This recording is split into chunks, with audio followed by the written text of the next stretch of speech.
Okay,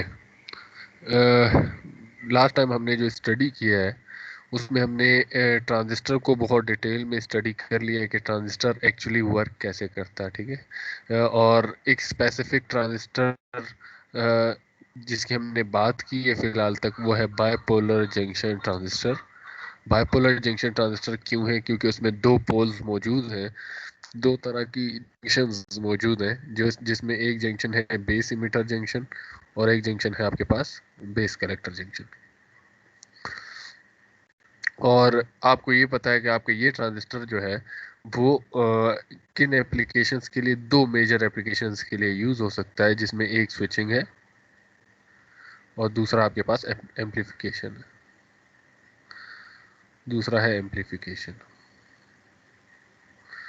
और यहाँ तक भी आप स्टडी कर चुके हो कि अगर आप एम्पलीफिकेशन में हो तो आपको लाजमी है कि आप किस रीजन में रहो, आप एक्टिव रीजन में रहो, जिसे लीनियर रीजन भी कहा जाता है, लीनियर ऑपरेशन भी कहा जाता है, ठीक है। एक्टिव रीजन में हो या जो लीनियर ऑपरेशन हो रहा हो। और स्विचिंग के लिए ज़रूरी है कि आप दो जंक्शन, दो रीजन्स के दरमियान स्विच कर रहे हो, जिसमें एक आपके पास कट ऑफ है ताकि उस टाइम में ज़ीरो करंट फ्लो कर रहा हो, और दूसरा आपके पास सेचुरेशन है ताकि मैक्सिमम करंट फ्लो कर रहा हो,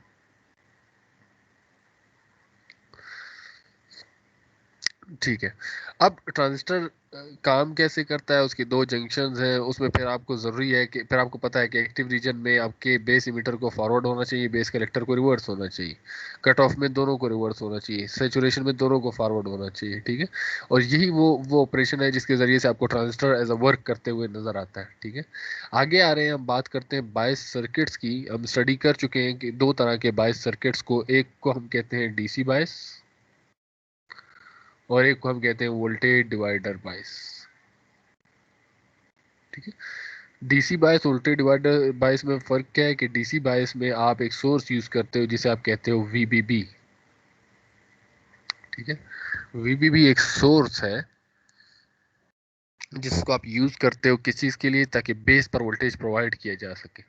जबकि वोल्टेज डिवाइडर बायस में आप उस सोर्स की बजाय आप वीसीसी सोर्स से ही कनेक्ट कर देते हो दो रेजिस्टर्स को, जो R1 एंड R2 रेजिस्टर्स हैं। और फिर जो भी R2 के अक्रॉस, रेजिस्टेंस के अक्रॉस जितना भी वोल्टेज आ रहा होता है, उसे आप पैरेलल कनेक्ट कर देते हो आपके ट्रांजिस्टर के साथ,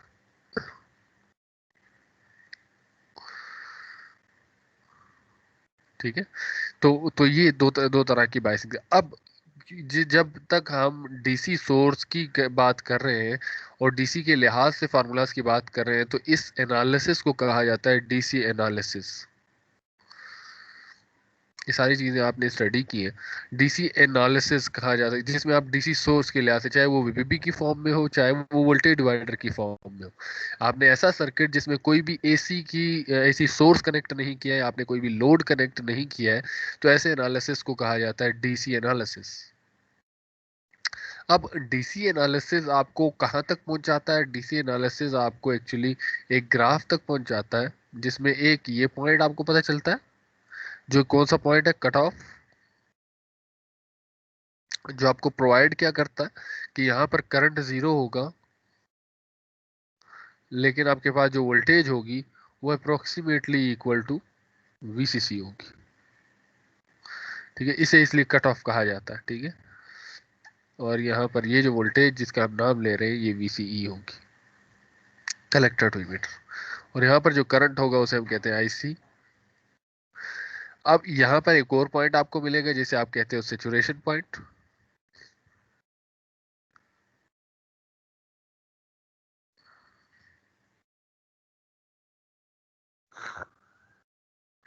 सेचुरेशन में क्या होगा, आपके पास करंट मैक्सिमम होगा, तो मैक्सिमम करंट इक्वल होता है, अगर आप आइडियल केस में ले जाते हैं तो वीसीसी अपॉन आरसी, ठीक है। और आपके पास जो वोल्टेज होगा वो नियरली इक्वल टू जीरो होगा, ठीक है। अदरवाइज आपको फिर वीसी सेचुरेशन गिवन होगा, वो यहाँ से माइनस हो जाता है इस फार्मूले से। तो ये दो पॉइंट है, दोनों की वजह से एक लाइन मिलती है जिसे आप कहते हो डीसी लोड लाइन, ठीक है।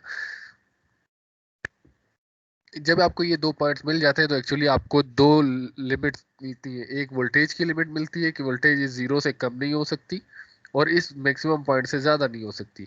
उस तरह से आपको दो लिमिट्स मिल जाती हैं करंट के लिहाज से, कि करंट इस पॉइंट से ज़्यादा नहीं हो सकता और ज़ीरो से कम नहीं हो सकता। तो आपको इन बिटवीन रहना होता है, इन दो रेंजेस के, इन दो लिमिट्स के। और इसी तरह से आपके पास वोल्टेज में भी आपको इन दो रेंजेस के बिटवीन ही रहना होता है। ठीक है। अब बिटवीन रहने के लिए आप लार्ज सिग्नल एम्पलीफाई करना चाहते हो या स्मॉल एम्पलीफाई करना चाहते हो, उसके लिए इंपॉर्टेंट हो जाता है क्यू पॉइंट।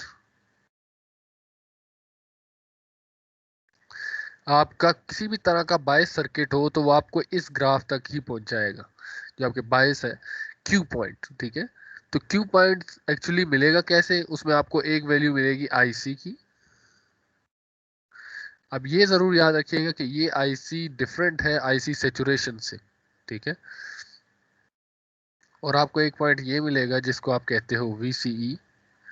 याद रखिएगा ये वीसीई डिफरेंट है आपके पास वीसीई कट ऑफ से, क्योंकि ये पॉइंट वीसीई कट ऑफ है और ये वीसीई है। क्या एक्चुअली आपके का ये जो ट्रांजिस्टर है वो किस पॉइंट पर बाइस्ड है, और ये पॉइंट है सेचुरेशन, जबकि ये आपके पास पॉइंट है कि एक्चुअली किस पॉइंट पे बाइस्ड है, कितना वोल्टेज और कितना करंट पास हो रहा है एक्चुअली।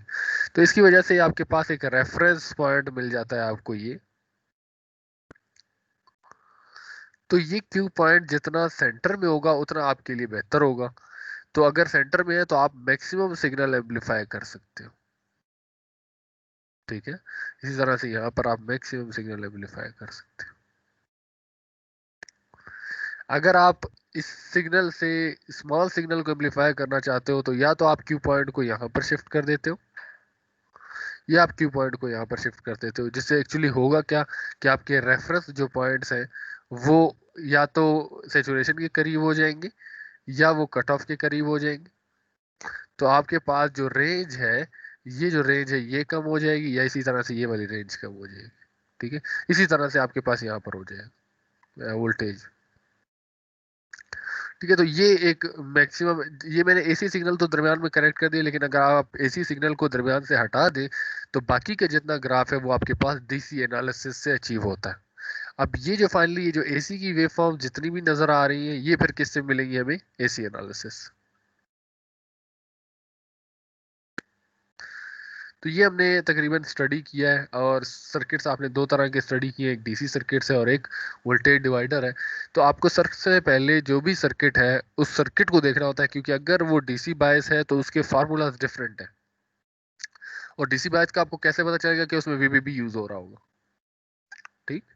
और वोल्टेज डिवाइडर सर्किट का आपको कैसा पता चलेगा, वो ऐसा होगा कि आपके पास R1 और R2 की कम्बिनेशन होगी जो कि ट्रांजिस्टर की तरफ प्रोवाइड हो रही है, फिर इनके फार्मूलाज डिफरेंट।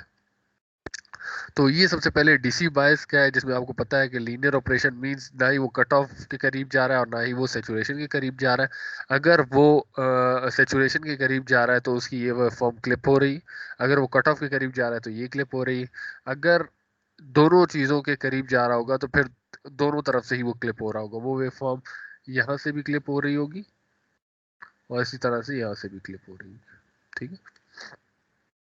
फिर डीसी बायस की पूरी का पूरा ग्राफ ये आपने पहले भी डिटेल में स्टडी किया हुआ है कि वो वोल्टेज वीबीबी को बढ़ाने से ये करंट्स इंक्रीज होते हैं आईबी,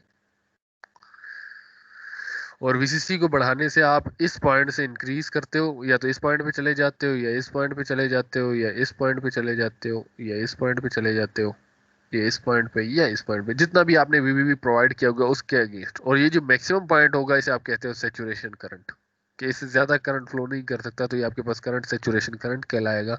और यहाँ पर इसके लिहाज से जो आपको वोल्टेज मिल रही होती है उसे आप कहते हो वीसीई सेचुरेशन। तो ये आईसी सेचुरेशन और ये वीसीई सेचुरेशन। ठीक है। तो फिर उसके बाद ये जो आपके पास तमाम का तमाम रीजन है ये आपके पास है लीनियर रीजन कहलाता है, ये एक्टिव रीजन कहलाता है। उसके बाद ताकि आप इतना बढ़ा दो कि वो ब्रेक डाउन ना हो जाए। ठीक है। तो ये रीजन कहलाएगा ब्रेक डाउन, ये रीजन कहलाएगा सेचुरेशन, और ये जो बाकी के जितना रीजन बच गया है ये आपके पास कहलाएगा एक्टिव रीजन। ठीक है। कट ऑफ क्या है कि आप करंट को और ज्यादा कम कर दें और आपके ग्राफ इस लाइन के करीब आ रहा हो, ये बिल्कुल यहाँ पर आ रहा हो, तो ये जो रीजन होगा उसे आप कहोगे कट ऑफ।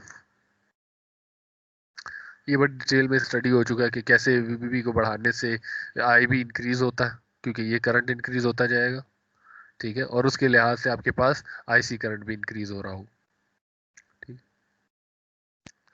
तो ये 3 डिफरेंट पॉइंट्स पर बताया गया कि उसके लिहाज से अगर आपको आईबी की वैल्यू पता है तो आप आईसी कैलकुलेट कर सकते हो, और अगर आपको आईसी की वैल्यू पता है तो आप वीसी कैलकुलेट कर सकते हो। अगर आप ये 2 पॉइंट्स आपके पास मौजूद है तो आप बड़ी आसानी से क्यू पॉइंट्स कैलकुलेट कर सकते हो,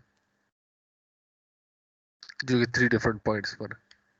ठीक है, तो आप इनको जब मिलाते हो तो आपके पास क्या बन जाता है, एक डीसी लोड लाइन बनती है, वही देखें कट ऑफ है। ठीक है, ये आपके पास सेचुरेशन है और दरम्यान में आपकी क्यू पॉइंट्स। ये फार्मूला आपने पहले स्टडी की हुई कि सेचुरेशन कैसे कैलकुलेट करना है, कट ऑफ कैसे कैलकुलेट करना है। ठीक है, तो लीनियर ऑपरेशन क्या है कि आपके पास वो विद इन अ रेंज आ रहा है, जो आपके पास रेंज गिवन है उस रेंज के अंदर ही मौजूद है, आप रेंज को स्किप नहीं कर रहे। तो इसे कहा जा रहा है लीनियर ऑपरेशन। इसमें आप उस रेंज के में के ज्यादा अंतर, मतलब आपने थोड़ा सा लार्ज सिग्नल एम्पलीफाई करने की कोशिश की, जिस वजह से ये जो सिग्नल का पोर्शन है वो क्लिप हो चुका है और वो सेचुरेशन वाली लाइन पर क्लिप हुआ। यहाँ पर भी वो सेचुरेशन वाली लाइन पर क्लिप हुआ। तो इस वजह से आपके पास ये नॉन लीनियर है। लेकिन इस किसकी वजह से, सेचुरेशन की वजह से, यहाँ पर कट ऑफ की वजह से, क्योंकि कट ऑफ लाइन के करीब है। और यहाँ पर दोनों एंडेड से है तो दोनों तरफ से सेचुरेशन कट ऑफ दोनों की वजह से बहुत ही लार्ज सिग्नल एम्पलीफाई करने की कोशिश की।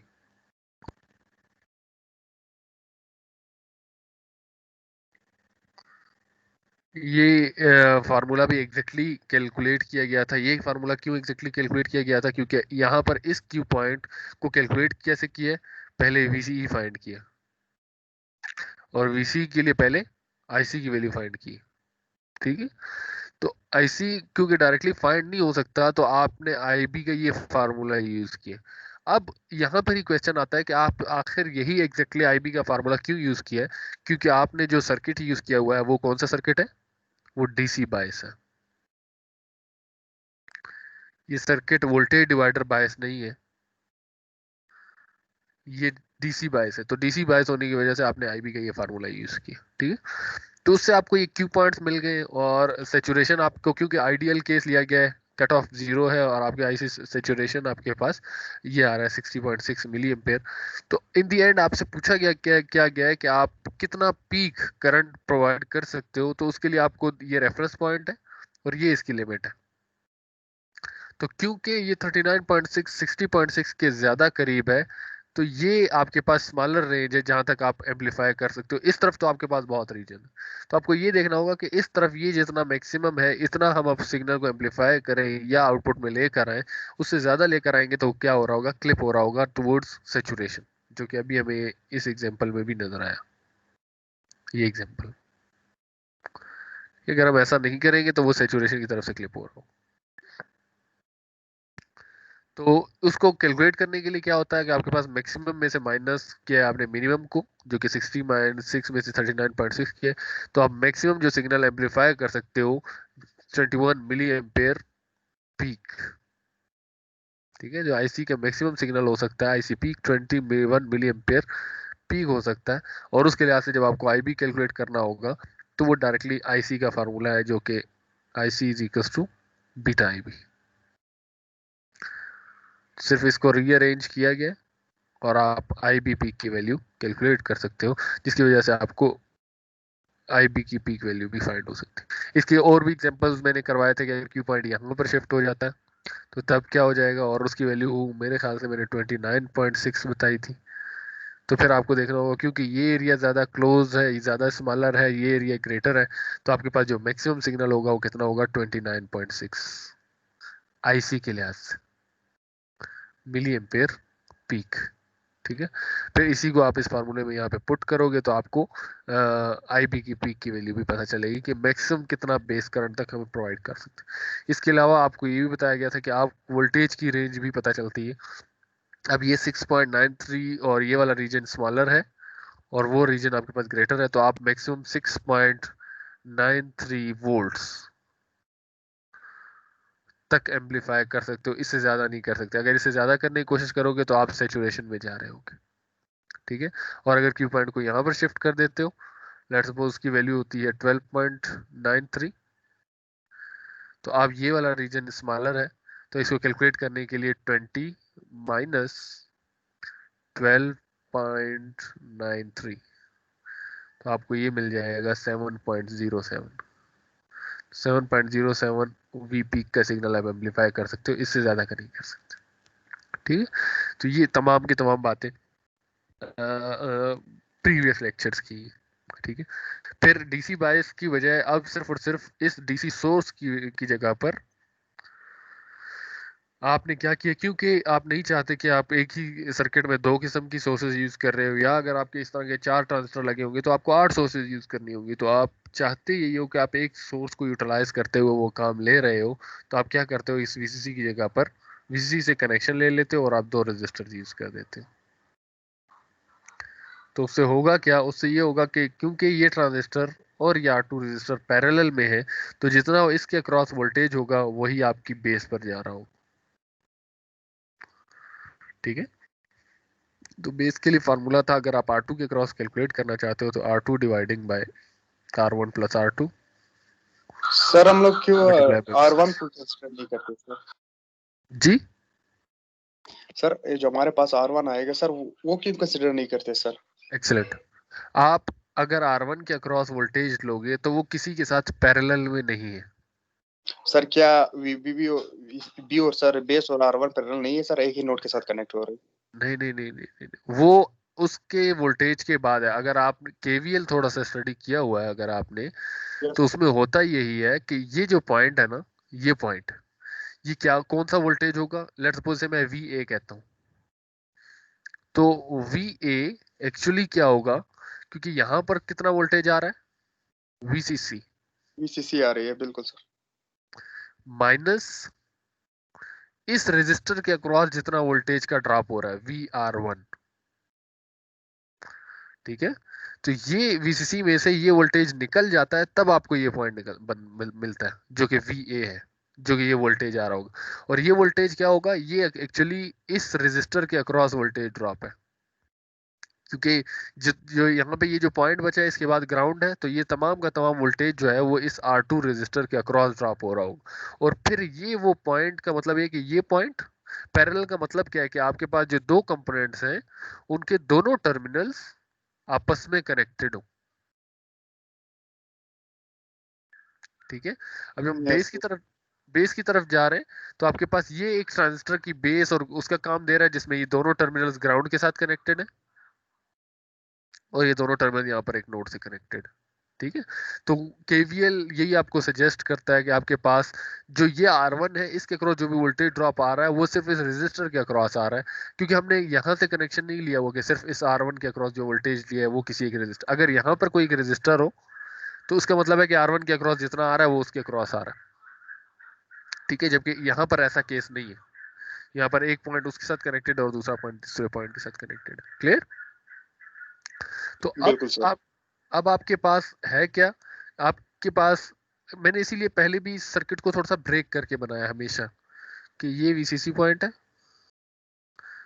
आप दो रेजिस्टर्स लगा दिए R1 एंड R2, तब आपको बड़ी आसानी से समझ में आता है एक्चुअली ये चीज है R1 एंड R2। ठीक है, तो आपके पास वोल्टेज है तो डिवाइड हो गए, एक को वोल्टेज को कह देते हैं VR1 और एक को कह देते हैं VR2। ठीक है, तो इस रेजिस्टर के अक्रॉस जितना वोल्टेज आ रहा होगा उसे हमने प्रोवाइड कर दिया कहाँ पर, ट्रांजिस्टर पर। ये ग्राउंड ग्राउंड से कनेक्टेड है और दरम्यान में आपके पास जो भी आ रही रेजिस्टर है।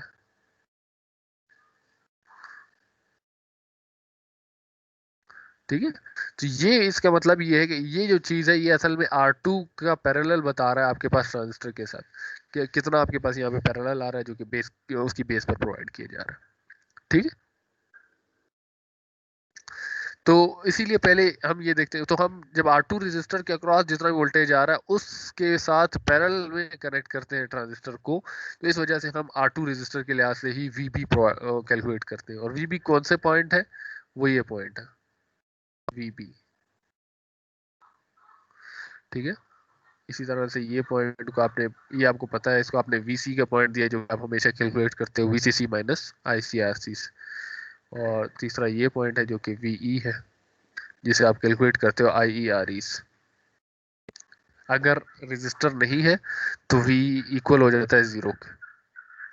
ठीक है, तो यहाँ तक कोई मेरे ख्याल से क्वेश्चन नहीं होगा। अब इसी तरह से वीई कैलकुलेट करना है, तो इसका मतलब है वीबी जो ये वोल्टेज आ रहा है, और यहाँ पर एक वोल्टेज ड्रॉप होता है जो कि बेस और एमिटर के दरमियान है, जिसको आप हमेशा वीबीई लिखते हो, जो कि अप्रोक्सीमेटली इक्वल टू 0.7 होता है।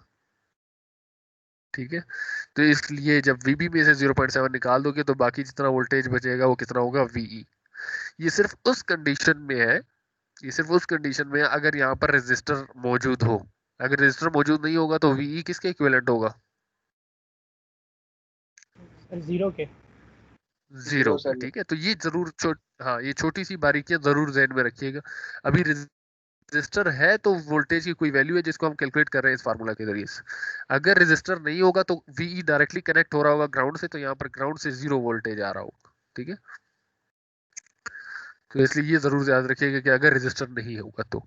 अब नेक्स्ट क्या चीज़ है कि आपको अगर आई कैलकुलेट करनी है तो आपको रजिस्टर भी पता है और यहाँ पर वोल्टेज की वैल्यू भी पता है, तो आप डायरेक्टली ओहम्स लॉ के जरिए से वोल्टेज कैलकुलेट, करंट कैलकुलेट कर सकते हो, I E which is equal to V upon R ई।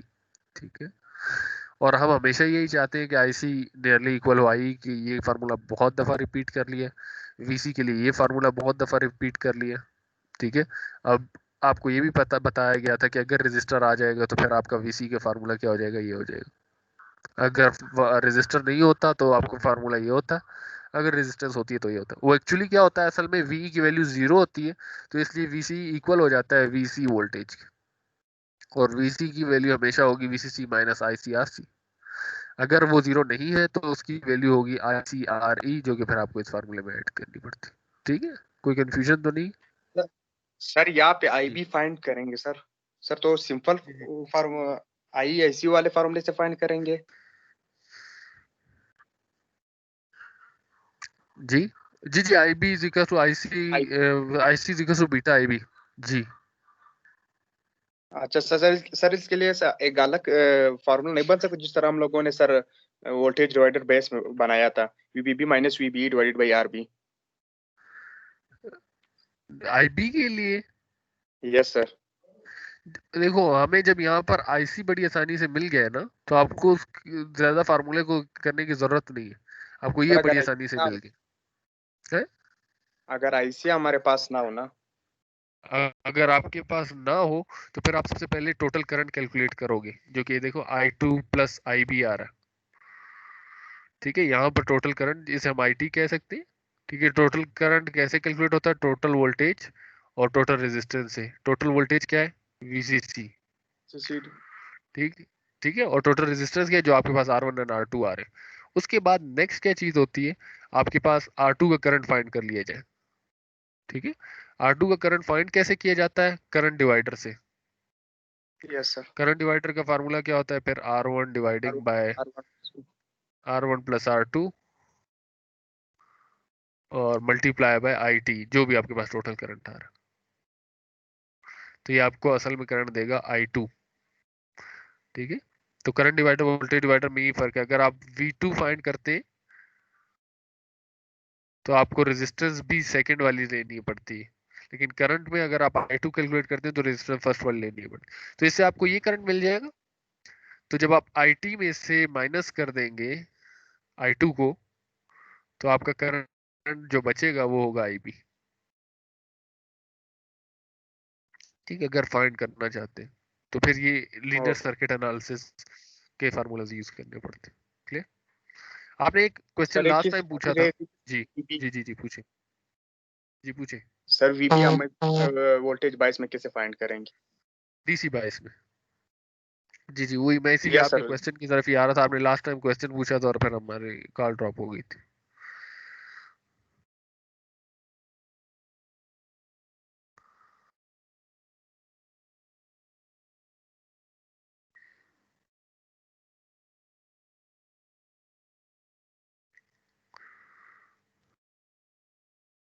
जी, वीबी कौन सा पॉइंट है ये,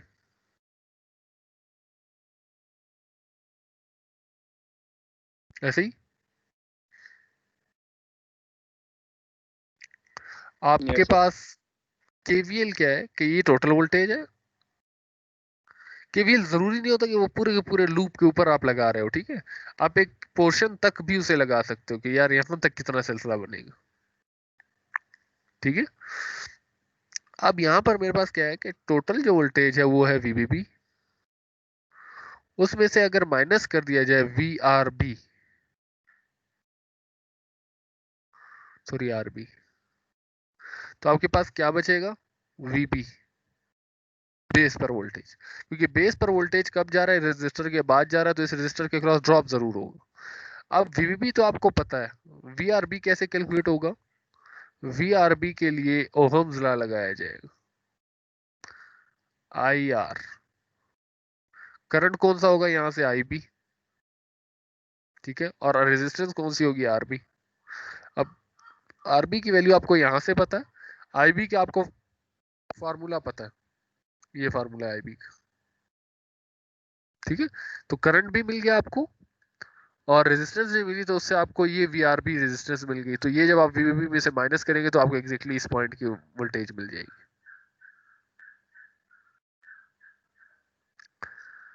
क्लियर?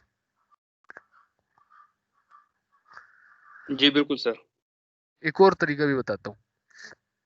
आपको एक चीज पता है ना कि एक वोल्टेज है वीबीई जो किस चीज की इक्वल है, 0.7 सर, मैंने 0। एक्सीलेंट एक्सीलेंट, 0.7, ठीक है। तो मैंने हमेशा कहा है कि इस तरह अगर कोई चीज लिखी हो तो उसकी डेफिनेशन क्या होती है, बता सकते हो definition? Voltage drop sir diode के अक्रॉस 0.7 ही होगा। नहीं नहीं नहीं, डेफिनेशन पूछ रहा हूँ। जब इस तरह से लिखा जाता है, ये मैंने यहाँ पे बताया आपको, इसकी डेफिनेशन क्या है, इस तरह लिखने को आप वर्डिंग में पढ़ेंगे तो क्या पढ़ेंगे? सर कलेक्टर और emitter. Sir collector emitter voltage. Collector to emitter voltage. और कोई?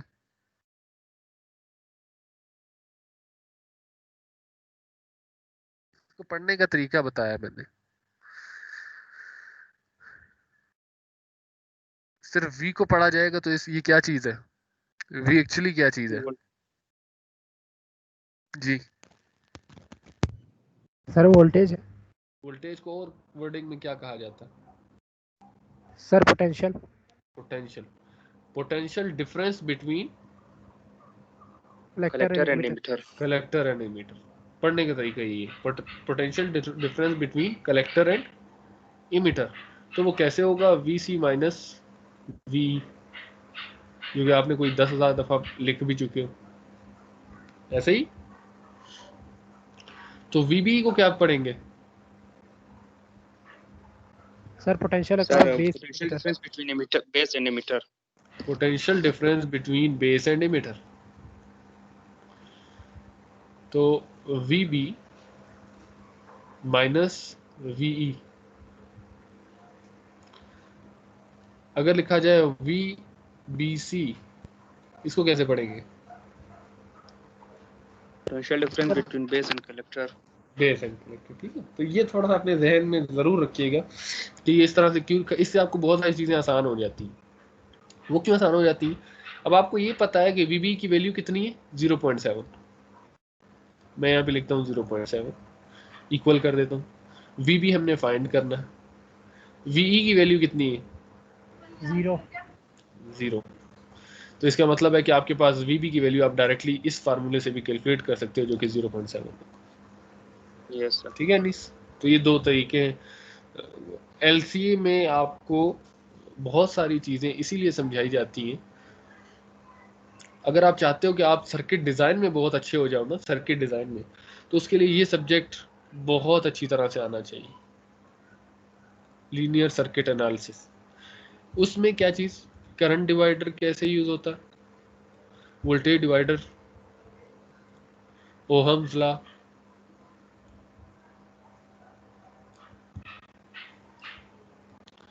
केसीएल, केवीएल,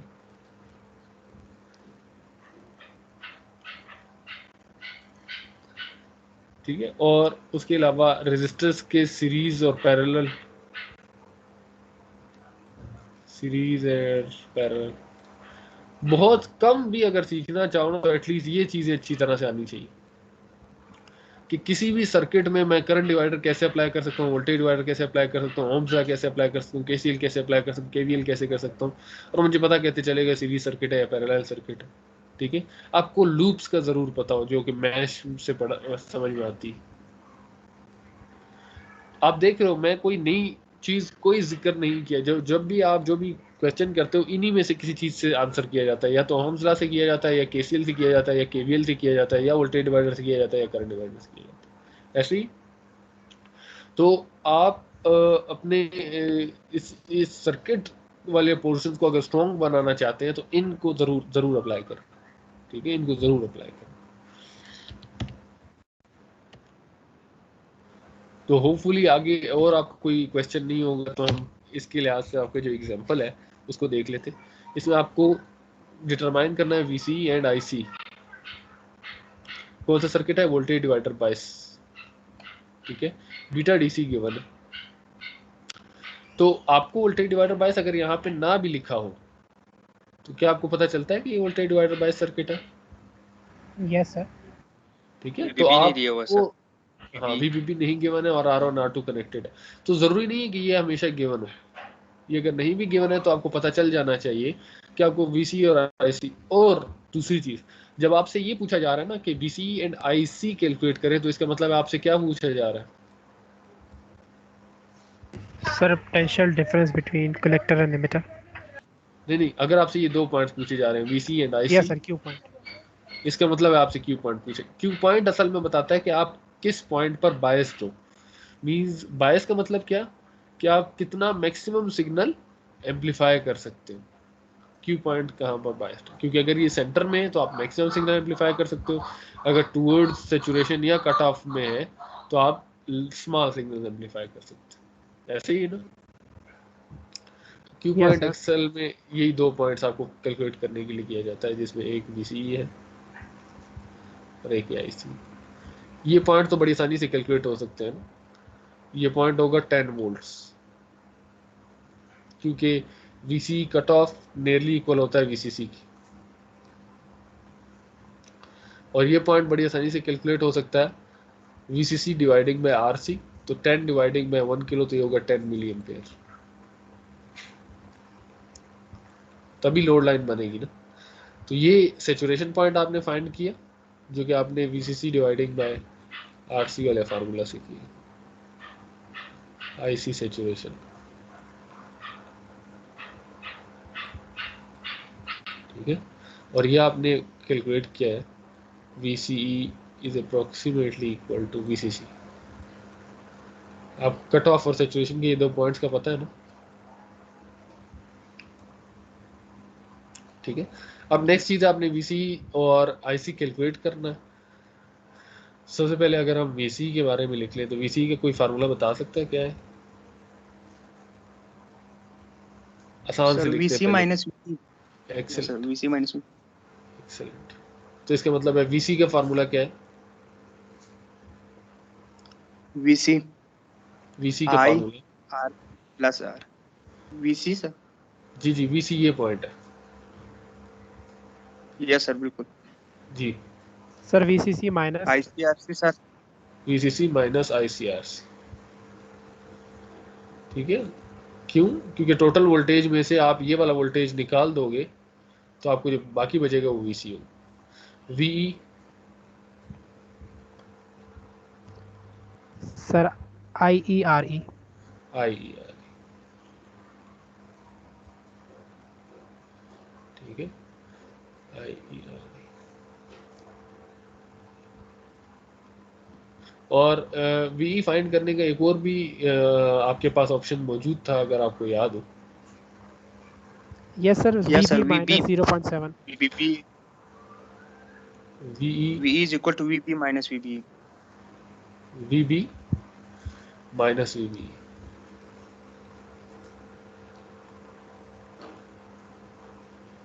अगर आप ये फार्मूला यूज करते हो तो आपको ये भी पता है कि IE is approximately equal to IC।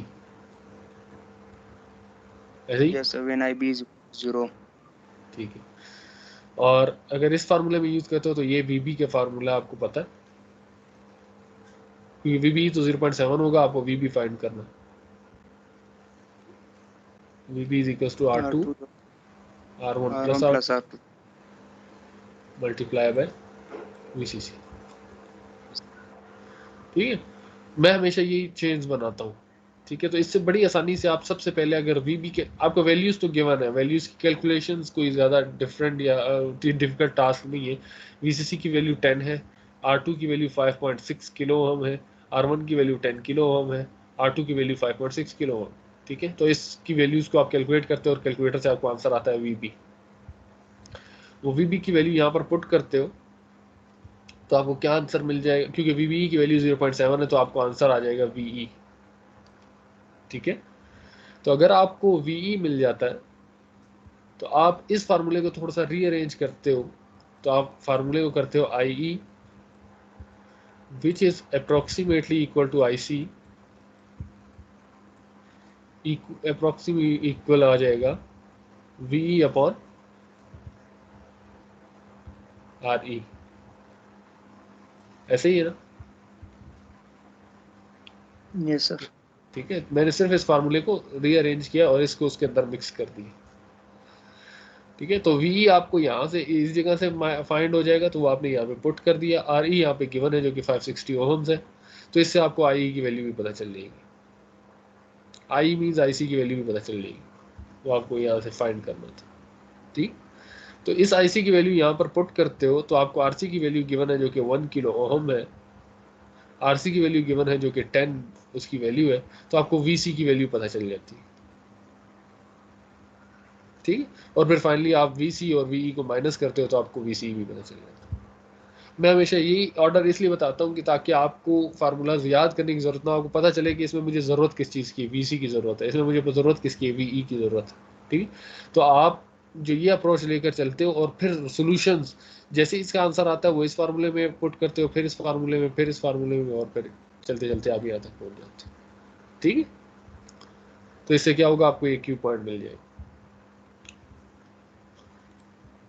और भी बहुत तरीकों से हो सकता है, लाजमी नहीं कि एक ही तरीके से हो, इसलिए मैं मोस्टली जो भी सॉल्यूशन किया जाता है उसको मैं बड़ा थॉरली देखता हूँ जो स्टूडेंट सॉल्व करते हैं, कि उसने अगर कोई भी लीनियर सर्किट एनालिसिस की किसी भी टेक्निक से किया जो कि एटलीस्ट रिक्वायरमेंट्स को फुलफिल कर रहा है तो वो एक्सेप्टेबल है। ठीक है, तो यहाँ पर देख रहे हैं इन्होंने पहले VB कैलकुलेट किया,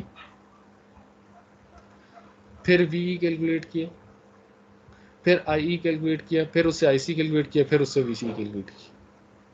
वही काम किया लेकिन ऑपोजिट तरीके से किया। ठीक है, देख लें, अगर कोई कंफ्यूजन है तो मुझे बता दो।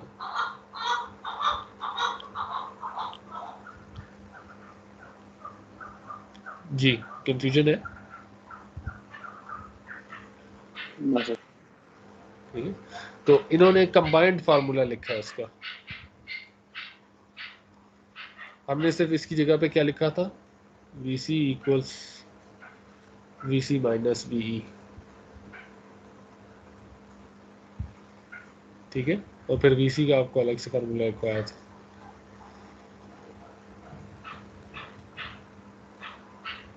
कोई भी कंफ्यूजन है तो पूछ सकते हैं। सर इन्होंने IC स्विच रेडिट फाइंड ही नहीं किया सर, तो क्या हम लोग खुद ही कर लेंगे? असल में इन्होंने सिर्फ और सिर्फ ये चीज फाइंड करने के लिए कहा था ये क्वेश्चन में, तो आपको सिर्फ यही चीज कैलकुलेट करनी थी, एक VCE और एक IC, ये दो चीजें कैलकुलेट करनी थी। ठीक है, मैंने वो चीजें इसलिए बताई हैं क्योंकि हमारा टारगेट ये चीज है, क्योंकि हमने आगे AC एनालिसिस भी करना।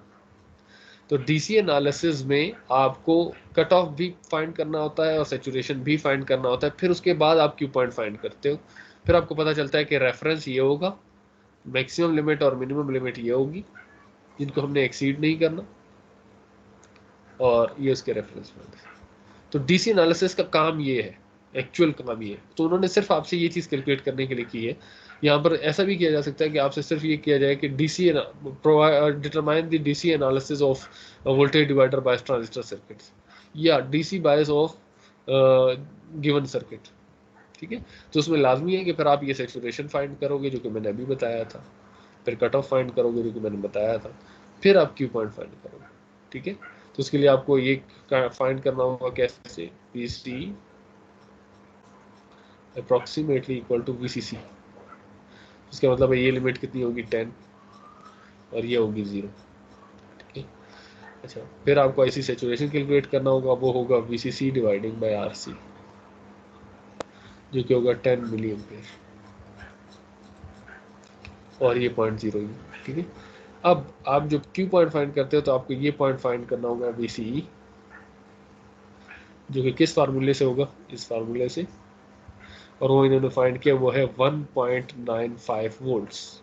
इसका मतलब है क्यू पॉइंट यहाँ पर नहीं है, वो कदर है यहाँ पर,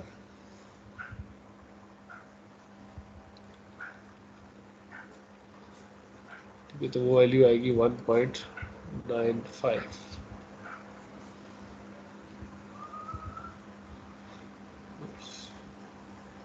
ठीक है। और दूसरा आपके पास आईसी की वैल्यू है, आईसी की वैल्यू उन्होंने कैलकुलेट की होगी, जो कि है 5.16 मिली एम्पेयर।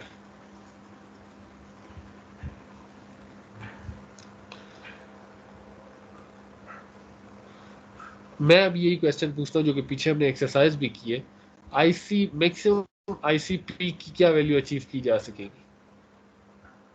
सॉल्व करें फिर आंसर सिर्फ बताइए सर माइनस करेंगे सर ये। मैंने इसीलिए कहा सॉल्व करें फिर मुझे आंसर बताएं सर। सर ये आईसी आपने क्या लिखा हुआ है, ऐसी हमारे पास अभी कितना है sir? IC 10 milli ampere sir ये तो आईसी जो सैचुरेटेड है सर में भी। जी जी, अच्छा आईसी जो है 5.16 मिली एम्पेयर।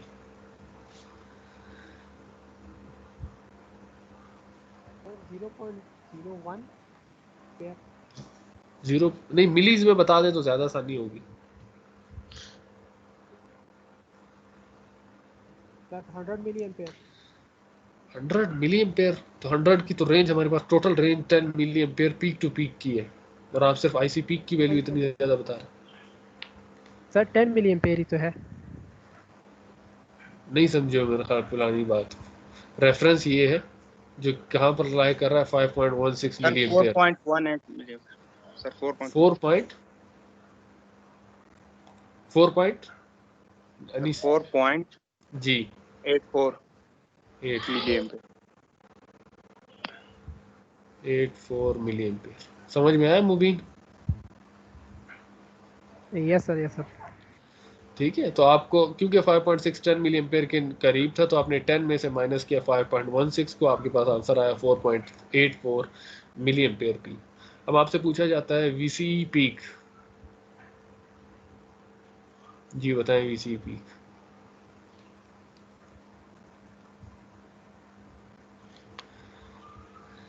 1.95।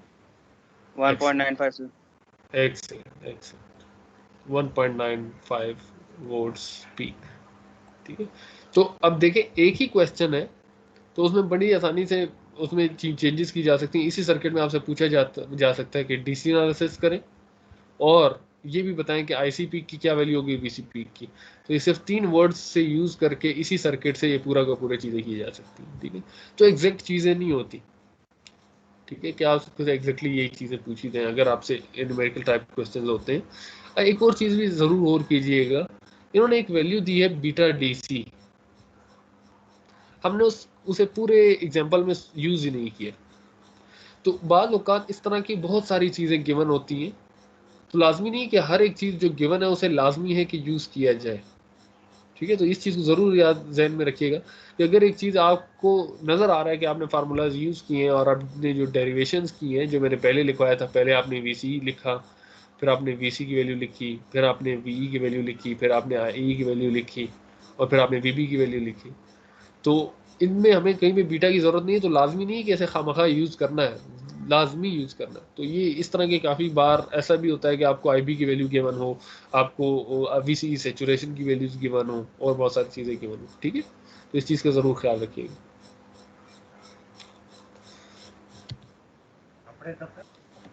जी,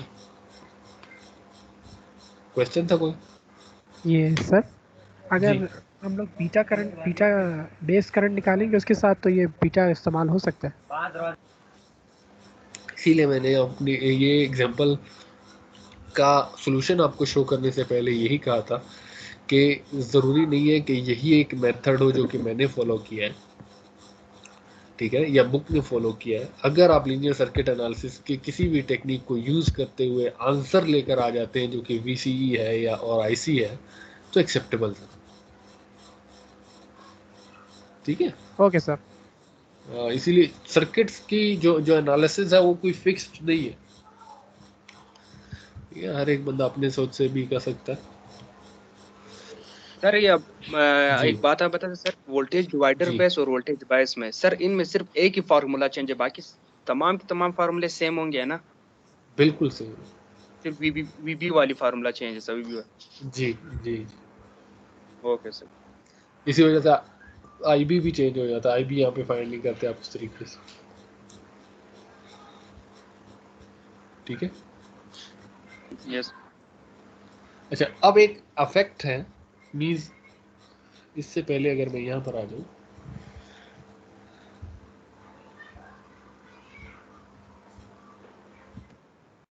तो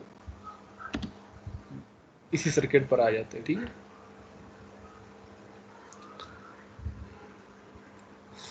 मैंने अभी जब आपको लीनियर सर्किट एनालिसिस की चीज़ों पर बताया तो उसमें एक चीज़ आपको शायद बहुत सिंपल लगी हो, लेकिन वो बड़ी इंपॉर्टेंट हो जाती है, जिसमें है सीरीज और पैरेलल,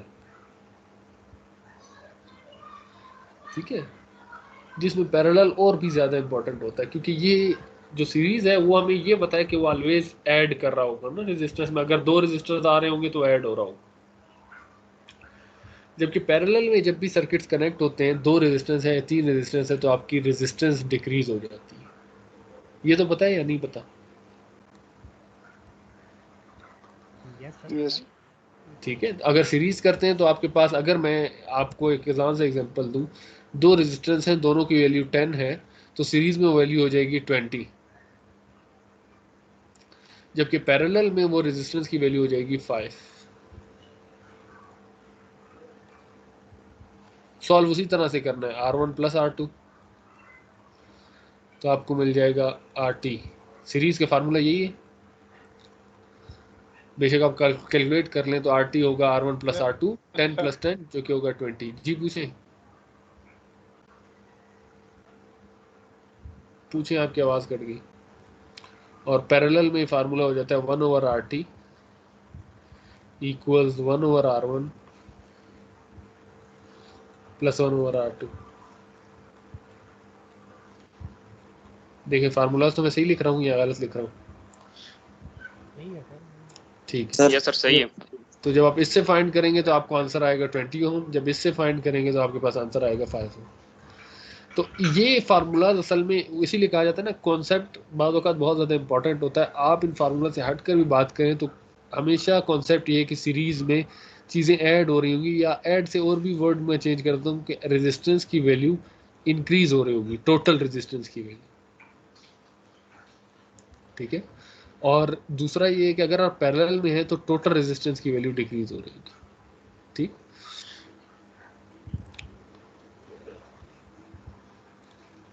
तो अब जो चीज़ देखी जा रही है वो ये है, हमने क्या कहा था, R2 पैरेलल में होता है किसके साथ, इसकी बेस के साथ, ट्रांजिस्टर की बेस। इसीलिए यहाँ पर जो वैल्यू आपने कैलकुलेट की थी वो VB वैल्यू कैलकुलेट की थी using R2 dividing by R1 plus R2, ऐसे ही। तो बेस की कोई इंटरनल रेजिस्टेंस होगी जो इसके साथ पैरेलल में आ रही है, जिसकी वजह से VB के क्रॉस ड्रॉप है, उसको लिखा जाता है Rn बेस।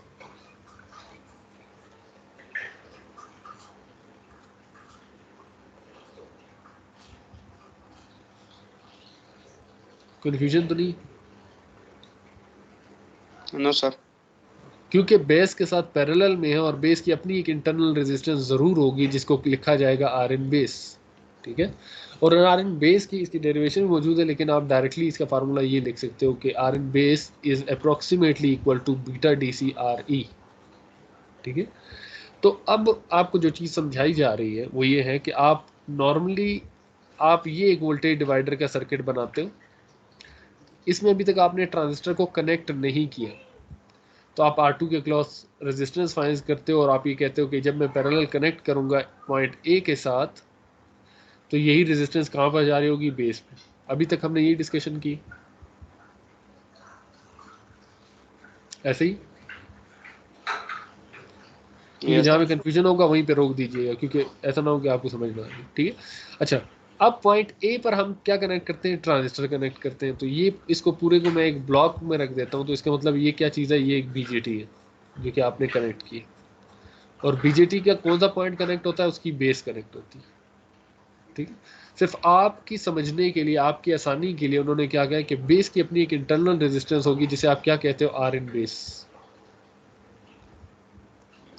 जब ट्रांजिस्टर R2 के साथ पैरेलल में है तो ये दो रेजिस्टर भी पैरेलल में हो जाएंगे। यस जी। सर। अच्छा, अब जो मजे की बात है, जिसे अफेक्ट कहा जाता है, अफेक्ट का मतलब है कि उसकी वजह से लॉस जरूर आएगा, ठीक है। वो क्या है, वो ये है कि आपके पास जब आप देख रहे हो कि पहले आपने उस चीज़ को काउंट ही नहीं किया है, यहाँ पे सिर्फ आपने R2 के क्रॉस किए। अब जब R2 और Rn बेस दोनों आपस में पैरेलल हैं तो इनकी वजह से इनकी टोटल रेजिस्टेंस क्या हो जाएगी, डिक्रीज हो सर जाएगी, कम हो जाएगी। कम हो जाएगी। तो जब इनकी टोटल रेजिस्टेंस डिक्रीज हो जाएगी, जो कि एक्चुअली यहाँ पर है, तो उसकी वजह से V भी क्या हो जाएगा, सर ये भी छोटा आएगा, ये भी सर डिक्रीज हो कम हो जाएगा, जाएगी। क्योंकि ये दोनों डायरेक्टली प्रोपोर्शनल। उससे अफेक्ट क्या पड़ेगा, अभी वो बताता हूँ। उससे इफेक्ट ये पड़ेगा कि इस VB के डिक्रीज, इस R2 के क्रॉस के डिक्रीज होने से यहाँ पर वोल्टेज डिक्रीज हुआ, उसकी वजह से VE डिक्रीज हुआ, VE की वजह से IE डिक्रीज हुआ, IE की वजह से आपके पास IC डिक्रीज हुआ, और IC की वजह से आपके पास VCE डिक्रीज हुआ। तो इसका मतलब है कि जो आपने Q पॉइंट अभी सेट किया था एक पॉइंट पर जो कि 1.95 और 5.16 पर था, वो चेंज हो जाएगा, वो या सॉरी थोड़ा सा और इस तरफ मूव कर जाएगा, कम हुआ है ना। तो VC की वैल्यू कम हो रही है और IC की वैल्यू भी कम हो रही है। तो आप जब VC की वैल्यू को कम करते हो तो आप टूवर्ड्स और सेचुरेशन चले गए। तो आपका अब जो मैक्सिमम सिग्नल होगा वो अब जो आपने 4.84 बताया था वो अब उससे भी ज़्यादा डिक्रीज हो जाएगा, या जो आपने यहाँ पर 1.95 बताया था वो भी डिक्रीज। तो Q पॉइंट के डिक्रीज होने से होगा क्या, इससे होगा ये कि आपने जो चीज़ जो सेटिंग्स की हुई थी अपनी एम्पलीफिकेशन के लिहाज से कि हम मैक्सिमम ये सिग्नल एम्पलीफाई कर सकते हैं, अब वो मैक्सिमम सिग्नल एम्पलीफाई नहीं हो रहा होगा, वो क्लिप हो रहा होगा, क्योंकि अब रेफरेंस चेंज हो चुका है। सिग्नल यहाँ पर आएगा और यहाँ से क्लिप हो रहा होगा और फिर बाकी के सिग्नल आपको मिलेगा। समझी? Yes yes sir. तो मतलब आप सिर्फ क्लिपिंग एक होगी एक ज्यादा सर। हाँ, तो इसलिए आपको इस चीज़ को बड़ा एक्यूरेट रखना होता है, ठीक है। अब इसी के दरमियान में एक ट्रिक है। अब आपको ये तो समझ में आई, क्योंकि ये दोनों पैरेलल में है, तो इन दोनों को जब आप पैरेलल में सॉल्व करोगे, कैसे सॉल्व करोगे, मैं इसको लिख देता हूँ RT। मैं हमेशा सिंपल फार्मूला लिखता हूँ 1/R2 plus 1/Rn base,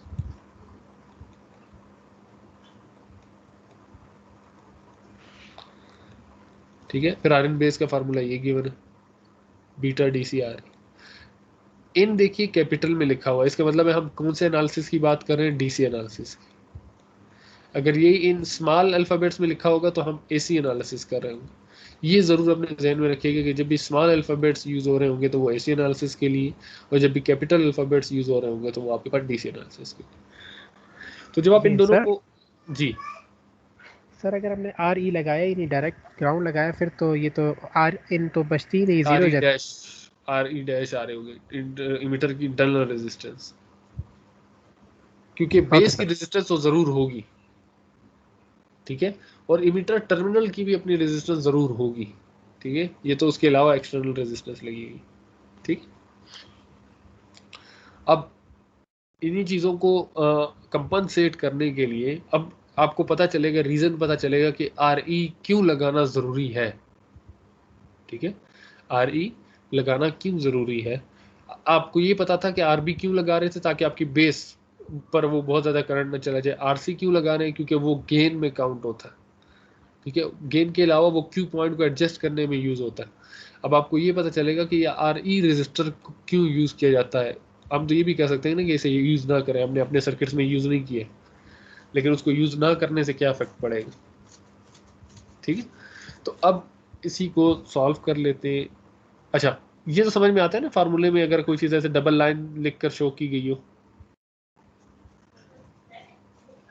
no sir. इसे पढ़ सकते हो, ये क्या लिखा है? पैरेलल, जी जी जी, ये बताया पैरेलल का साइन है। जी, पैरेलल के लिए सर। हाँ ये पैरेलल के लिए, इसको लिखा जाता है R2 parallel with Rn base. उन्होंने Rn बेस का फार्मूला लिख दिया sir, R2 parallel with Rn base.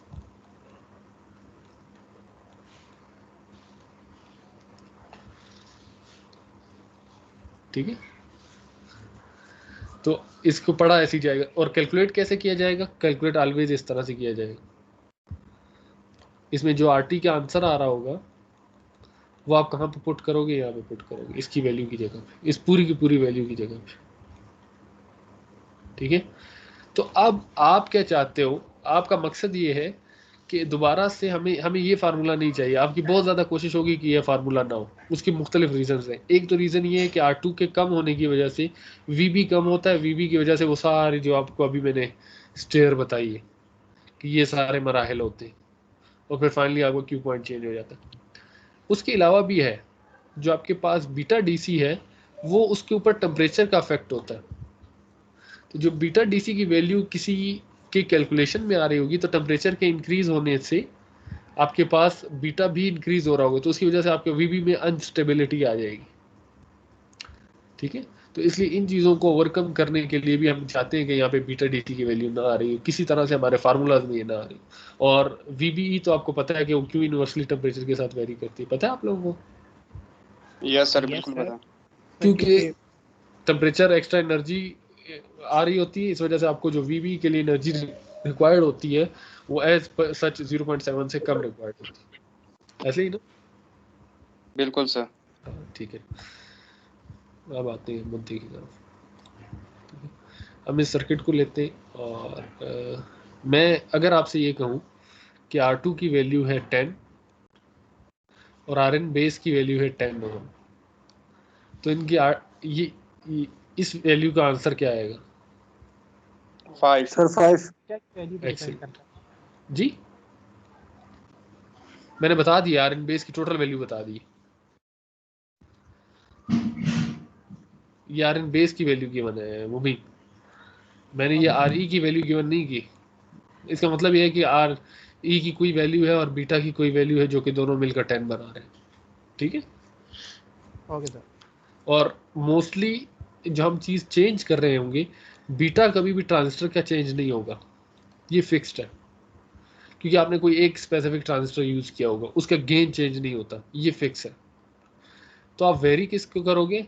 अपनी RE की वैल्यू को। ठीक है, तो इसे हम वेरी करेंगे। तो अब 10 है और ये आपके पास 10 था, तो आपके पास आंसर आया 5। ठीक है, मैं इसे कर देता हूँ 20। क्या आंसर आएगा? कैलकुलेट कर लें बेशक कैलकुलेटर में।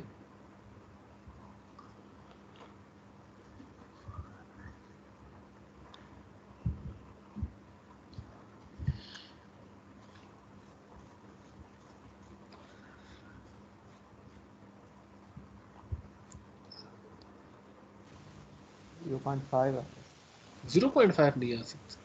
सर। 10 ओवर ये वैल्यू 10 है R2 की और ये वैल्यू 20 है। तो आपको सिंपली ये वाले फार्मूले से कैलकुलेट करना है 1/RT equals 1/R2 plus 1/Rn base.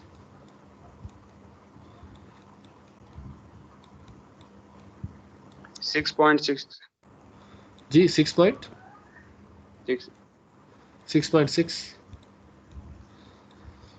6.66 yes.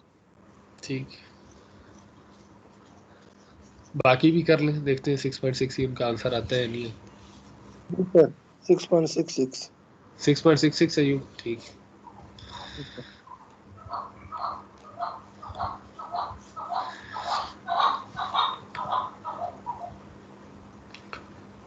और बढ़ा, बाकी ने भी कर लिया। आखिर में रेसिप्रोकल लेना होता है, जिसने भी अभी कैलकुलेट किया है, अगर उनके आंसर सही यस नहीं आ सर। रहे हो तो हाँ आखिर में आपने रेसिप्रोकल जरूर लेना होता है।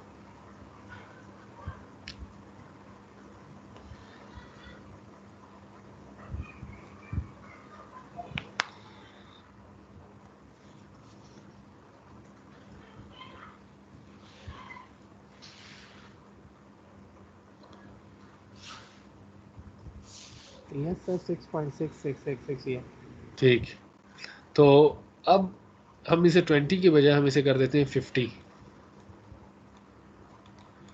अब देखिए क्या आंसर आ रहा है।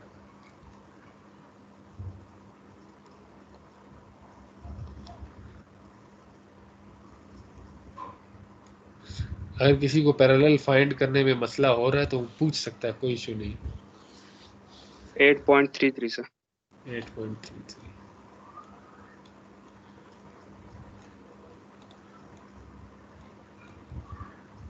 बाकी क्लास से ही कह रहा हूँ कि अगर किसी को इशू हो रहा है तो वो पूछ सकते हैं, ठीक है। इसे 100 कर देते हैं। क्या रिपीट कर दूं? 8.33 एक्सीलेंट। अब वैल्यू को 100 कर दें।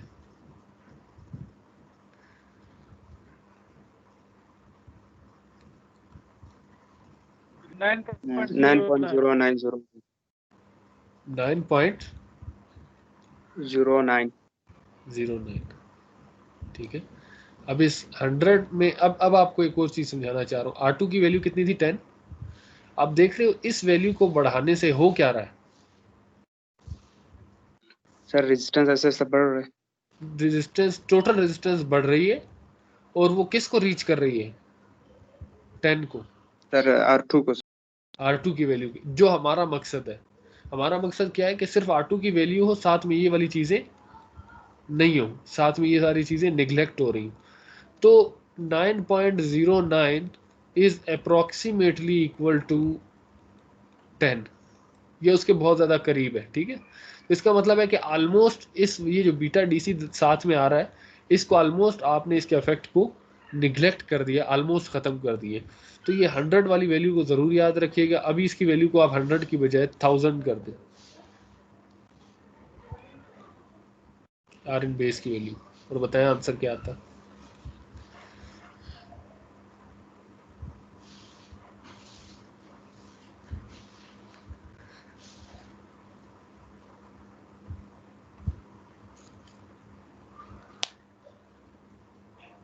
सर 9 जी वही चीज आ रहा है 9.900। 9.90। 9.09 और 9.90 में फर्क है। या 9.9। Yes sir 9.90।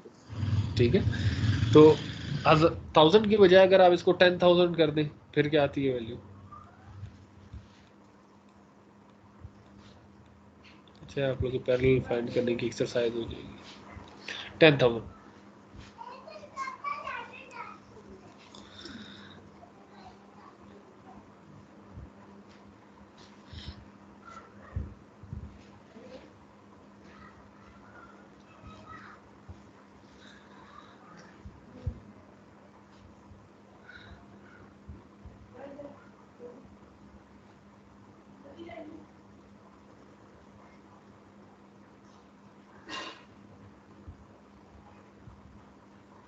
जी सर 10,000 मिला। 9.99 आई थिंक।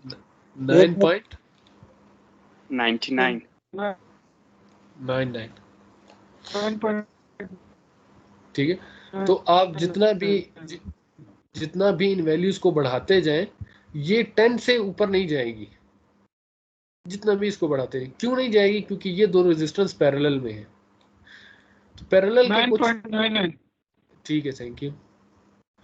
तो आपके पास ठीक है, हमें आवाज आ गई।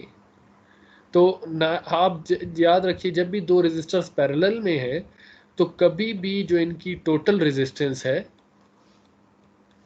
वो ग्रेटर नहीं होगी स्मॉलर रेजिस्टेंस। दोनों में से जो भी स्मॉलर होगी, हमारे केस में हमने R2 को स्मॉलर रखा है और R इन बेस को बढ़ाते गए, तो हम यहाँ पे लिख देते हैं R2 RT कभी भी ये वाली चीज नहीं हो सकती कि RT कभी भी ग्रेटर नहीं हो सकते R2 से।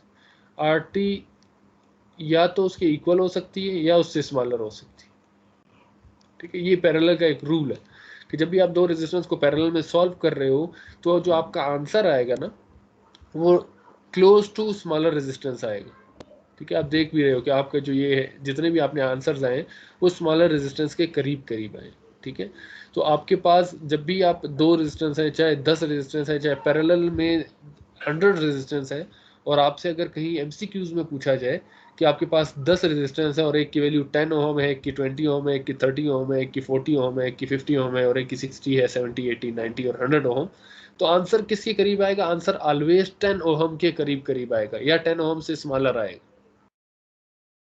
ठीक है, तो ये पैरेलल में आपको इसीलिए एक्सरसाइज करवाने का मकसद ये था कि आपको यही पता चले कि आप 9.99 के करीब आ रहे हो, आप कभी भी 10,000 के करीब नहीं गए, कभी भी 1000 के करीब नहीं गए, कभी भी 20 के करीब नहीं गए, 50 के करीब नहीं गए, 100 के करीब नहीं गए।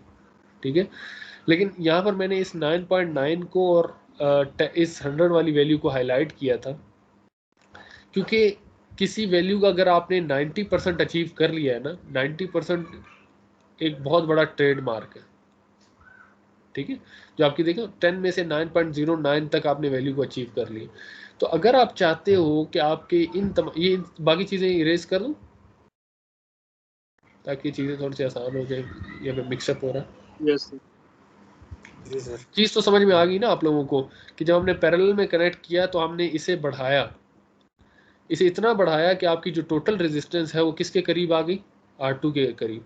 तो जब इतना वो बढ़ाया कितना था, वो वैल्यू में 100 लिख देता हूँ। तो आपकी वैल्यू 100 आई थी, तो यहाँ पर आंसर 9.09 था, जो कि very much close to R2 है। ठीक है, तो आप अगर चाहते हो कि हम इस Rn बेस को निगलेक्ट कर दें, इसके निगलेक्ट करने का फ़ायदा क्या है? फ़ायदा ये है कि आपकी VB कभी भी कम नहीं होगी और फिर वो सारी स्टेयर जो चलती है वो नहीं होगी। ठीक है, तो वो करने के लिए आपके पास ज़रूरी ये है कि ये चीज़ यहाँ से ख़त्म हो जाए, क्योंकि बीटा DC टेम्परेचर की वजह से भी अफेक्ट करता है।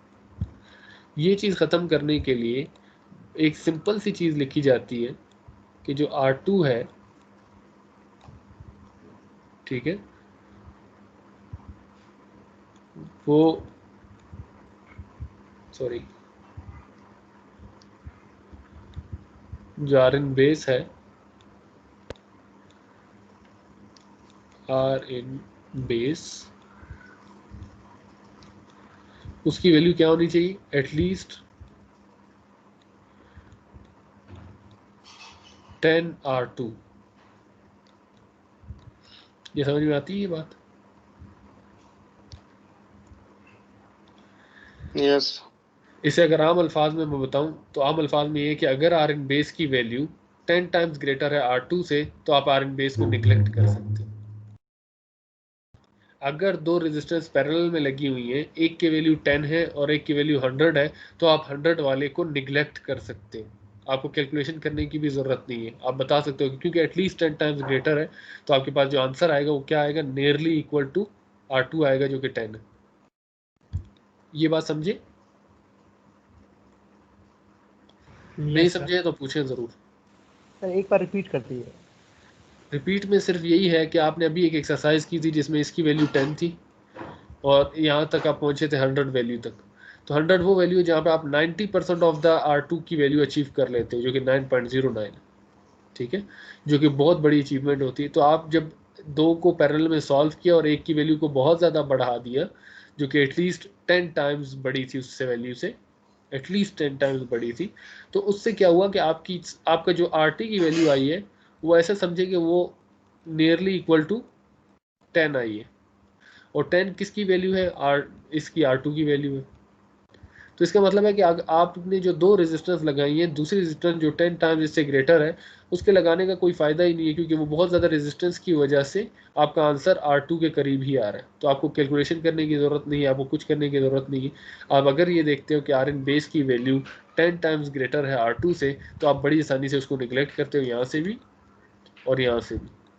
तो आपको दोबारा सर, यही अगर 10 टाइम ग्रेटर ना हो ना हो, फिर आपको इस तरह से कैलकुलेट करना पड़ेगा। फिर आपको ये वाला VB और की वैल्यू अगर सर कैलकुलेट करनी। R2 अगर 10 टाइम ग्रेटर हो, फिर क्या R2 को निगलेक्ट करें? नहीं, फिर आपकी जो आंसर आ रहा होगा यहाँ पे R2 की बजाय आप क्या यूज कर रहे होगे? Rn base. Rn base, yes sir. ठीक है, क्योंकि ये दो रेजिस्टर्स, मैं असल में ये जो फार्मूला है ना R2 parallel with Rn base, इस फार्मूले को बता रहा हूँ कि अगर चाहते हो कि Rn बेस निगलेक्ट हो जाए तो Rn बेस को 10 टाइम्स ग्रेटर होना चाहिए, तो ये निगलेक्ट हो जाएगा, तो इसका आंसर किसके इक्वल आ जाएगा, R2 के क्रॉस इक्वल। तो आपको ये फार्मूला दोबारा से चेंज होकर यही फार्मूला बन जाएगा जो आपने पहले स्टडी किया। अगर आप चाहते हो कि R2 10 टाइम्स ग्रेटर हो जाएगा तो फिर Rn बेस निगलेक्ट नहीं होगा, फिर R2 निगलेक्ट होगा, और फिर आपके पास यहाँ पर जो आंसर आएगा वो क्या होगा, Rn बेस। सर उसमें तो फिर मसले भी ज़्यादा होंगे टेम्परेचर की वजह से। उसमें फिर आपके पास यहाँ पे वैल्यू आ रही होगी बीटा DC RE, फिर बीटा DC टेम्परेचर की वजह से अफेक्ट होता है, फिर बहुत ज़्यादा अनस्टेबिलिटी आएगी। तो इसीलिए आप जो R2 की वैल्यू रखोगे वो हमेशा कोशिश करोगे कि वो ऐसी रखोगे कि वो Rn बेस से 10 टाइम्स स्मॉलर हो। तो ये सारी चीज़ें रखने के लिए आपको करना क्या पड़ता है, आपको देखो बीटा DC फिक्स है, आपको RE की वैल्यू को एडजस्ट करना होता है, ठीक है। अगर आप RE रेजिस्टेंस नहीं लगाते, जैसे कि यहाँ पर पीछे एग्जांपल्स में नहीं लगाया, यहाँ पर अगर फर्ज के नहीं लगा वोल्टेज डिवाइडर बायस में, अगर यहाँ पे ये रेजिस्टर नहीं लगाया है तो होगा क्या, बेस की रेजिस्टेंस कम हो जाएगी क्योंकि उसमें ये रेजिस्टेंस नहीं आ रही होगी। तो जब वो रेजिस्टेंस कम होगी और ये रेजिस्टेंस ज़्यादा होगी तो आपकी टोटल रेजिस्टेंस R2 डिक्रीज हो जाएगी, डिक्रीज होने की वजह से VB डिक्रीज होगा, और फिर वो सारी कहानी जो चलाई थी हमने अभी वही चलेगी। तो इसलिए RE की वैल्यू इंपॉर्टेंट है, वो कनेक्ट होना ज़रूरी है। अगर आपसे कहीं से पूछा जाए कि RE रेजिस्टेंस की वैल्यू क्यों कनेक्ट की गई है, उसका मकसद क्या है, तो अब आपके पास आंसर होना चाहिए, क्योंकि अगर आप RE रेजिस्टेंस नहीं लगाओगे तो Rn बेस की जो रेजिस्टेंस है वो R2 से कम हो जाएगी। पूछने वाला पूछ सकता है तो कम होने से क्या होगा, तो आपको ये पता है कि अगर कम होगी तो दोनों पैरेलल में है, तो टोटल रेजिस्टेंस R2 के इक्वल नहीं आएगी, वो Rin बेस के इक्वल आएगी या उससे भी कम हो जाएगी। वो पूछेगा उससे क्या होगा, तो आप बता सकते हो कि उससे आपके पास आपकी बेस वोल्टेज कम हो जाएगी। बोलेगा फिर क्या होगा, उससे आप उसको बता सकते हो कि आपके पास VE की वैल्यू कम होगी, उससे IE की वैल्यू कम होगी, उससे IC की वैल्यू कम होगी, और उससे VC की वैल्यू कम होगी, और उससे फाइनली क्या होगा, आपका Q पॉइंट जहां पर आपने फिक्स्ड किया था, जहां पे आपने बाइसिंग की थी, सेट की थी, उसकी बजाय उस पॉइंट से नए पॉइंट पे शिफ्ट हो जाएगी। क्लियर? जी, अगर कोई भी क्वेश्चन है तो पूछ ले। सर अगर RE ना लगा दे तो करंट सारा बेस में ही चला जाएगा ना? पहले भी बेस में ही जाना है उसने, सर तो हम लोग कोशिश करते हैं ना कि बेस में ना जाए। लेकिन मैं यही कह रहा हूँ, आपके RE ना लगाने से रेजिस्टेंस ओवरऑल कम हो जाती है, ठीक है, IC की तरफ करंट फ्लो कर रहे होते हैं, लेकिन अगर आप नहीं लगाते तो आप देख रहे हो Rn बेस की वैल्यू और ज़्यादा डिक्रीज हो जाएगी। RE नहीं होगा तो इसकी जगह पर RE डैश होगा, ठीक है, उसकी इमिटर टर्मिनल की इंटरनल रेजिस्टेंस, यस सर वो तो बहुत कम जो कि RE से भी बहुत कम है, तो उसकी वजह से Rn बेस और ज़्यादा कम हो जाएगी, फिर आप वाली बात हो जाएगी। फिर R2 ऐसा हो सकता है शायद R2 बहुत ज़्यादा ग्रेटर हो यस सर Rn से, तो फिर आपको क्या करना होगा, R2 को निगलेक्ट करना होगा, तो यहाँ से R2 निगलेक्ट हो जाएगा इस फार्मूले से, तो क्या रह जाएगा बीटा DC, और यहाँ पर आ रहा होगा RE डैश, ठीक है, और यहाँ से भी R2 खत्म हो जाएगा। तो उससे होगा क्या कि उससे आपकी VB की वैल्यू दोबारा से अफेक्ट हो जाएगी, जो कि आपने R2 के जरिए से सेट की थी, दोबारा से कम हो जाएगी, और सारी चीज़ें हो रही होंगी, ठीक है, इसलिए RE को लगाना ज़रूरी है। और दूसरा मसला क्या है, दूसरा मसला ये है कि टेम्परेचर की वजह से अनस्टेबिलिटी आती है बीटा DC की वजह से, तो हम नहीं चाहते कि बीटा DC आए। जी, BDC सर क्यों डायरेक्टली रिलेशनशिप है टेम्परेचर के साथ सर? बीटा DC का गेन है, तो जितना टेम्परेचर होगा वो एक एक्सटर्नल एनर्जी होगी, उतना वो इमिटर के इलेक्ट्रॉन्स को भी वेरी कर रहा होगा, कलेक्टर के इलेक्ट्रॉन्स को भी वेरी कर रहा होगा, तो इस वजह से फिर डायरेक्ट रिलेशन है। बिल्कुल सर यस। ठीक है, ये सर जी पूछिए। अगर ये ट्रांजिस्टर से टेम्परेचर सेंसर बनाने की सोच रहा है तो फिर ये सही रहेगा?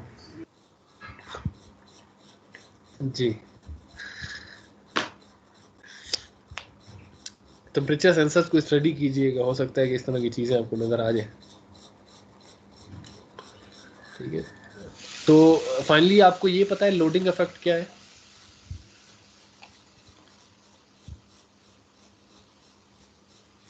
जी, लोडिंग इफेक्ट क्या यस पता है? Yes sir. Loading effect means unloaded का मतलब ट्रांजिस्टर नहीं लगा हुआ, लोडेड का मतलब है ट्रांजिस्टर लगा हुआ। ठीक है, जब ट्रांजिस्टर नहीं लगा हुआ तब तो बड़ा आसान ये formula R2 dividing by R1 plus R2। ठीक है, तो इसका मतलब है कि आप जब अभी अपने, जैसे कि आपने ये एग्जांपल सॉल्व किया था, आप कभी भी ये वाला फार्मूला यूज नहीं करेंगे। ठीक है, आपको फार्मूला क्या यूज करना होगा? VB इक्वल्स, बता सकते हैं? R2 yes parallel sir, R parallel R in base R in base का फार्मूला लिख दें हम यहाँ पे, चले आर इन बेस ही रहने देते, आर इन बेस ही आर इन बेस ही लिख देते हैं आपके आसानी। ठीक है, R1 प्लस R2 और फिर से ये इसको ब्रैकेट में रख देते हैं, parallel with R in iron base. Base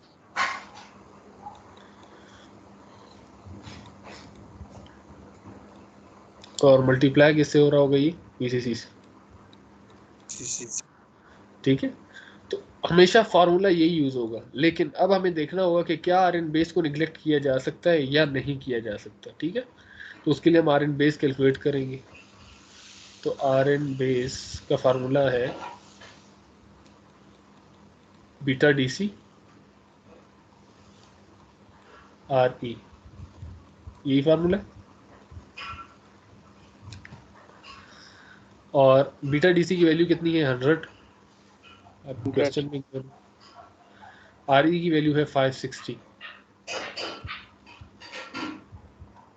क्या आंसर आएगा इसका? 6000। 56,000। मैं इसको लिख सकता हूँ 56 किलो। यस सर यस ठीक है, तो अभी हमें बड़ी आसानी से नज़र आ गया कि ये आंसर क्या है, 56 किलो। R2 की वैल्यू कितनी है? 5.6 किलो। तो क्या ये 10 टाइम्स ग्रेटर है या इक्वल है 10 टाइम्स ऑफ R2 के? Yes sir. ठीक है, तो आप देख सकते हो कि ये आपके पास 5.6 है, 5.6 किलो। जब इसे आप 10 से मल्टीप्लाई करोगे तो इसका आंसर आपके पास आएगा 56 किलो, जो कि किसके इक्वल है? आर इन बेस के इक्वल है। तो जब ये 10 टाइम्स वाला रेशो आ जाता है तो फिर आप अब जब ये चीज़ आ जाएगी, वो आपकी इक्वेशन सेटिस्फाई हो रही है, जिसमें आप में लिखा जाता है आर इन बेस। इसे ज़रूर अपने पास लिखिएगा, R in base should be greater than or equal to 10 R2। तो क्योंकि हमारे पास ये इक्वेशन सेटिस्फाई हो गई है, तो अब हम क्या कर सकते हैं? हम इस आर इन बेस को निगलेक्ट कर सकते निगलेक्ट हैं। तो हम जब इसे निगलेक्ट करेंगे तो अब फाइनली हम ये वाला फार्मूला यूज कर सकते हैं। तो इस क्वेश्चन में आपको बीटा इसलिए गिवन है कि पहले आप आर इन बेस कैलकुलेट करें और फिर आप एक सिंगल स्टेटमेंट में लिखें, क्योंकि ये इक्वेशन सेटिस्फाई हो रही है तो इसलिए आर इन बेस को निगलेक्ट किया जा सकता है। और निगलेक्ट करने के बाद आपका फार्मूला क्या होगा? R2 dividing by R1 plus R2। तो इसलिए आपको पहले कभी भी ये फार्मूला लिखने की जरूरत नहीं है। सबसे पहले क्या करें? आर इन बेस कैलकुलेट करें और देखें ये इक्वेशन सेटिस्फाई हो रही है या नहीं हो रही। अगर सेटिस्फाई नहीं हो रही तो फिर आप ये वाला फार्मूला यूज करेंगे, अगर सेटिस्फाई हो रही है तो फिर आप ये वाला फार्मूला यूज करेंगे। Clear? Yes yes sir. Sir. वैसे हम जो भी सर वीबी का जो फार्मूला हम पहले यूज कर रहे थे R2 divided by 1 plus R2 VCC sir, तो फिर ये क्या गलत था कि हम लोग कर रहे थे सर? पहले अगर मैं शुरू में ही बीटा DC RE डैश चीज़ें दिखाने लग जाता, ये बुक में शो करने लग जाता, तो एक कंफ्यूजिंग पार्ट होता। पहले आपको ये समझा दिया कि वोल्टेज डिवाइडर का फार्मूला यूज होना है, फिर आपको बताया कि R2 अकेला नहीं है, उसके साथ पैरेलल में और भी चीज़ें हैं। इस तरह की आगे और भी चीज़ें काउंट होती जाएंगी, आपको आगे आगे नजर आएंगी। ठीक है सर मतलब अगर जी। हमें कोई भी प्रॉब्लम मिले सॉल्व करने के लिए सर, तो हम लोग वीबी वाला ये वाला फार्मूला यूज करें, है ना? नहीं, अब आप सबसे पहले आर इन बेस कैलकुलेट करोगे। इस तरह से। फिर देखोगे कि ये इक्वेशन सेटिस्फाई हो रही है या नहीं हो रही। अगर इक्वेशन सेटिस्फाई हो रही थी तो आप ये वाला फार्मूला यूज़ करोगे, अगर सेटिस्फाई नहीं हो रही थी तो फिर आपको ये वाला फार्मूला यूज़ करना। ठीक। Yes sir. बहुत ये भी पॉसिबल है कि आपको ये कहा जाए कि निगलेक्ट करें लोडिंग इफेक्ट को, तो उसका मतलब है आप कौन सा फार्मूला यूज़ करेंगे? वीबी वाला सर, ये कौन सा वाला? R2 divided by R1। हाँ, फिर आप ये इफेक्ट करेंगे। ठीक है, अगर आपको ये स्टेटमेंट में कहीं पे मेंशन था कि आप जो है उसको निगलेक्ट कर दें। Yes sir. ठीक है, ऊपर वाला सर। ऊपर वाला बिल्कुल।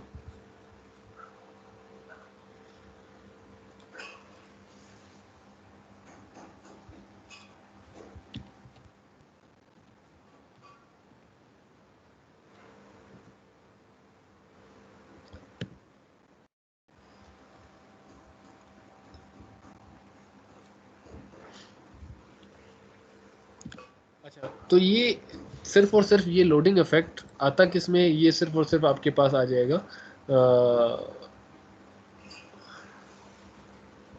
ये सिर्फ और सिर्फ लोडिंग इफेक्ट किस में आएगा? ये सिर्फ और सिर्फ आएगा वोल्टेज डिवाइडर बायस में। ये डीसी बायस में नहीं होगा, क्योंकि वहां पे R2 पैरेलल नहीं आ रहा उसके साथ। ठीक है, तो ये इफेक्ट वहां पर नहीं आएगा, ये सिर्फ और सिर्फ किस में आएगा? वोल्टेज डिवाइडर बायस में। ठीक है, तो इस वोल्टेज डिवाइडर बायस को फिर उन्होंने सेटिस्फाई करने के लिए या चीज़ों को वो मेंटेन करने के लिए, अब आपको एक तो तरीका मैंने बता दिया। वो तरीका क्या था कि RE की वैल्यू को इतना बढ़ा दें, ठीक है, कि RE की वैल्यू को आप इस तरह से सेट कर दें, इस RE की वैल्यू को इतना इंक्रीज कर दें कि जो Rn बेस की वैल्यू है वो एटलीस्ट 10 टाइम्स ग्रेटर हो जाए किससे? R2 से। ठीक है, एक चीज तो ये बता दें।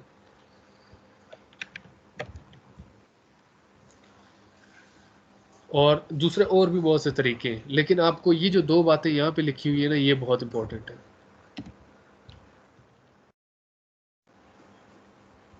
ठीक है, ये जरूर देखिए। इसका मतलब क्या है? इसका मतलब ये है कि आपके पास कोई भी ऐसा फार्मूला जिसमें या तो बीटा डीसी की वैल्यू आ रही हो या वीबी की वैल्यू आ रही हो, तो उसकी वजह से अनस्टेबिलिटी आएगी। अनस्टेबिलिटी क्या पता है? यस सर, वैल्यूज वेरीज करेंगी। वैल्यूज वेरी करेंगी, वो एक फिक्स्ड वैल्यू जहाँ पर आप रखना चाह रहे हैं वहाँ पर नहीं रहेंगी। ठीक है, तो जब वो वेरी कर रही होंगी एक पॉइंट से दूसरे पॉइंट तक, या उसे हम कहेंगे अनस्टेबिलिटी। और क्यों? क्योंकि आप चाहे तमाम चीज़ों को सेट कर लें, अब आप देख रहे हैं कि आपने बेशक RE को सेट किया हो, लेकिन बीटा डीसी एक ऐसी चीज़ है जिसकी वजह से टेम्परेचर उसके ऊपर अफेक्ट कर सकता है। ठीक है, जो आप कहते हैं ना, लोग रिसर्च करते हैं और PhD के टॉपिक्स, वो इतनी ज़्यादा चीज़ों की गहराई में जाते हैं। अब आप देखो, आप जब आहिस्ता आहिस्ता गहराई में जा रहे हो, आपको ये पता चला कि R2 के साथ पैरेलल में Rn बेस। ठीक है, लेकिन अगर एक रिसर्चर अभी इसे देखेगा या सोचेगा, तो वो इस चीज़ को भी देखेगा कि ठीक है, आपने Rn बेस को 10 टाइम्स ग्रेटर कर दिया, Rn बेस को 10 टाइम्स ग्रेटर कर दिया R2 की वैल्यू से, लेकिन Rn बेस की वैल्यू में अभी भी बीटा डीसी है। तो वो एक और चीज जो उसके जहन में आएगी वो हो गया टेम्परेचर। कि टेम्परेचर की वैल्यू क्या है? टेम्परेचर की वैल्यू इंक्रीज हो गई है या डिक्रीज हो गई है? क्योंकि अगर टेम्परेचर की वैल्यू इंक्रीज हुई थी तो बीटा की वैल्यू और भी इंक्रीज हो गई होगी, क्योंकि ये डायरेक्टली इंक्रीज होता है, तो फिर तो हमें कोई टेंशन की बात नहीं है। लेकिन अगर टेम्परेचर डिक्रीज हुआ है, ठीक है, टेम्परेचर के डिक्रीज होने से क्या होगा, बता सकता है कोई? Yes sir.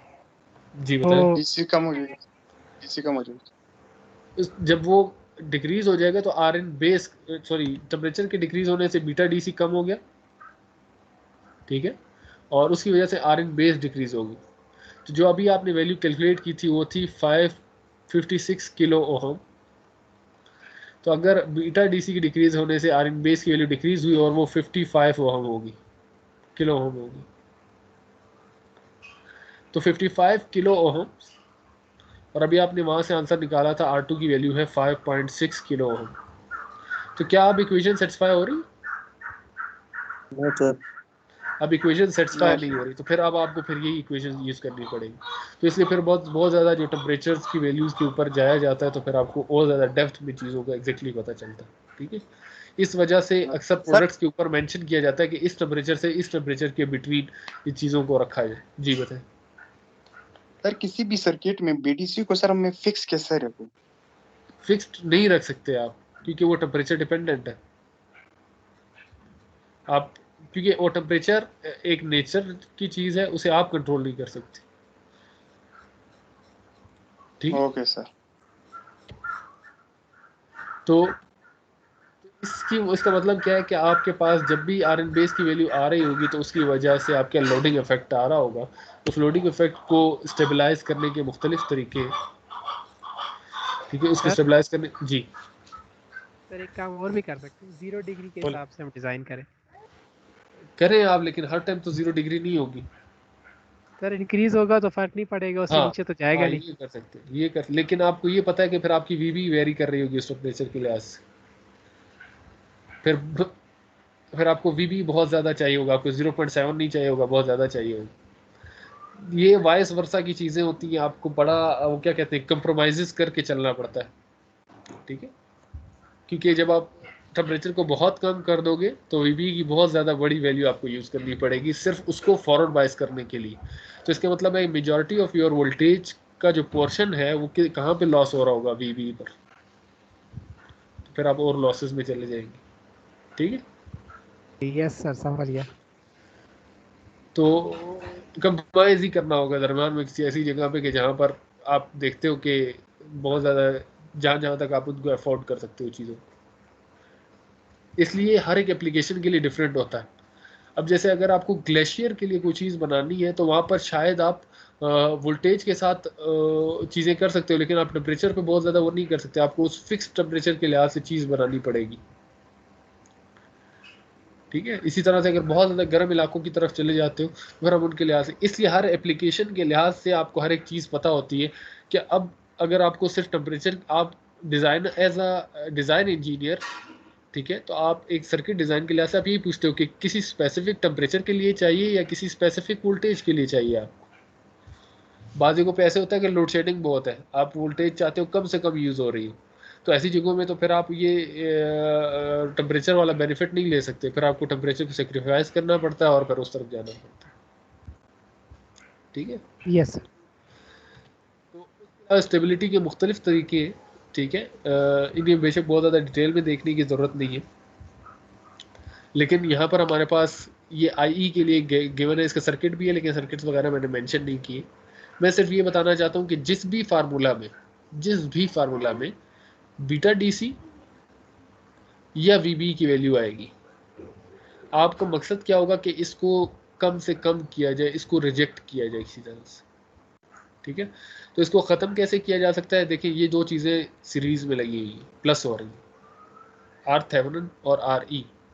तो यहाँ पर बताया जा रहा है कि अगर आर ई बहुत ज़्यादा ग्रेटर हो, very very greater than R Thevenin slash beta D C, तो आप इस बीटा डी सी को इग्नोर कर सकते हैं।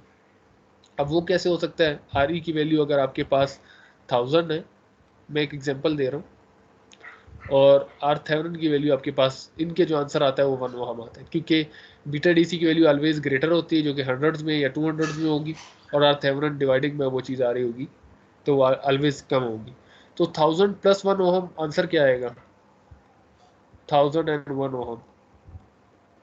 तो इसका मतलब है कि अगर आर ई की वैल्यू बहुत ज़्यादा ग्रेटर है इस वैल्यू से, तो आप इसको बड़ी आसानी कह सकते हो कि ये अप्रॉक्सीमेटली इक्वल है 1000 ओहम की। तो आप इस आर थेवेनिन और बीटा डीसी दोनों को निगलेक्ट कर सकते हो, और दोनों को निगलेक्ट करके सिर्फ आर ई को यूज़ कर सकते हो, जिसकी वजह से आप देख सकते हो कि इस फार्मूला में बीटा डीसी रिमूव हो चुका है, लेकिन आप वीबी को रिमूव नहीं कर सकते।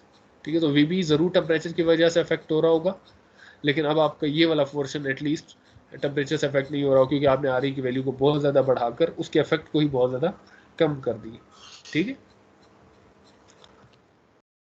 उसके अलावा भी है बेस बाइस,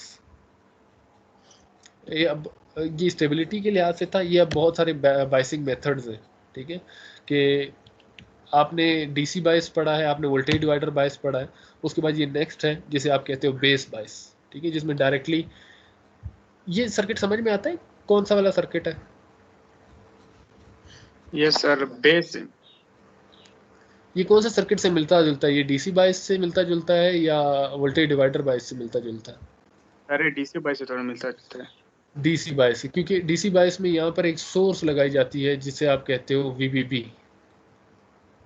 ठीक है, तो सोर्स को इन्होंने डायरेक्टली कहाँ कनेक्ट कर दिया? वीसीसी से। अब फर्क क्या पड़ेगा इसमें? इसमें फर्क ये पड़ेगा, बेस बायस में आपके पास जो करंट है उसकी वैल्यू बहुत ज़्यादा डिक्रीज हो जाएगी। क्यों डिक्रीज हो जाएगी? क्योंकि अब वीबीबी मीन्स जो सोर्स बेस पर लगी हुई है और वीसीसी, उसमें कोई ज़्यादा डिफरेंस नहीं है। बात को या नहीं समझे? आप हमेशा शुरू में जब स्ट्रक्चर पढ़ा था आपने क्या कहा था कि वीसीसी को ग्रेटर होना चाहिए वीबीबी से। ग्रेटर होना चाहिए।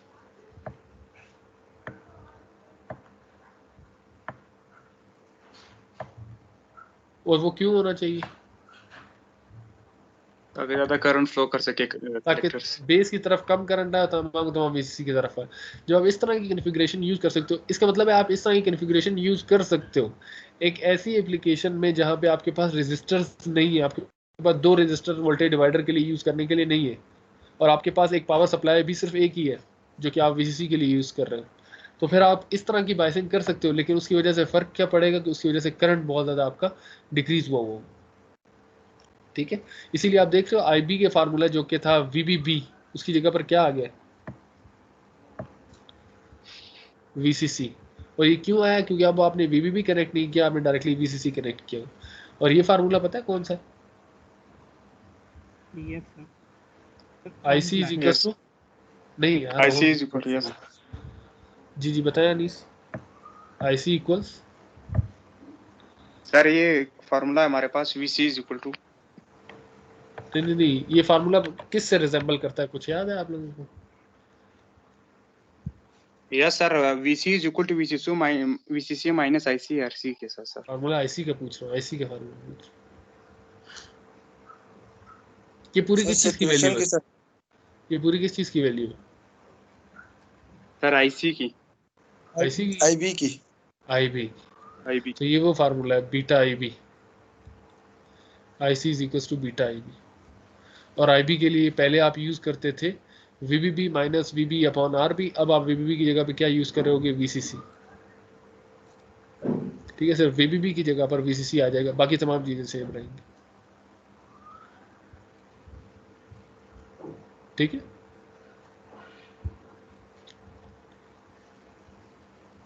कोई क्वेश्चन है इसमें?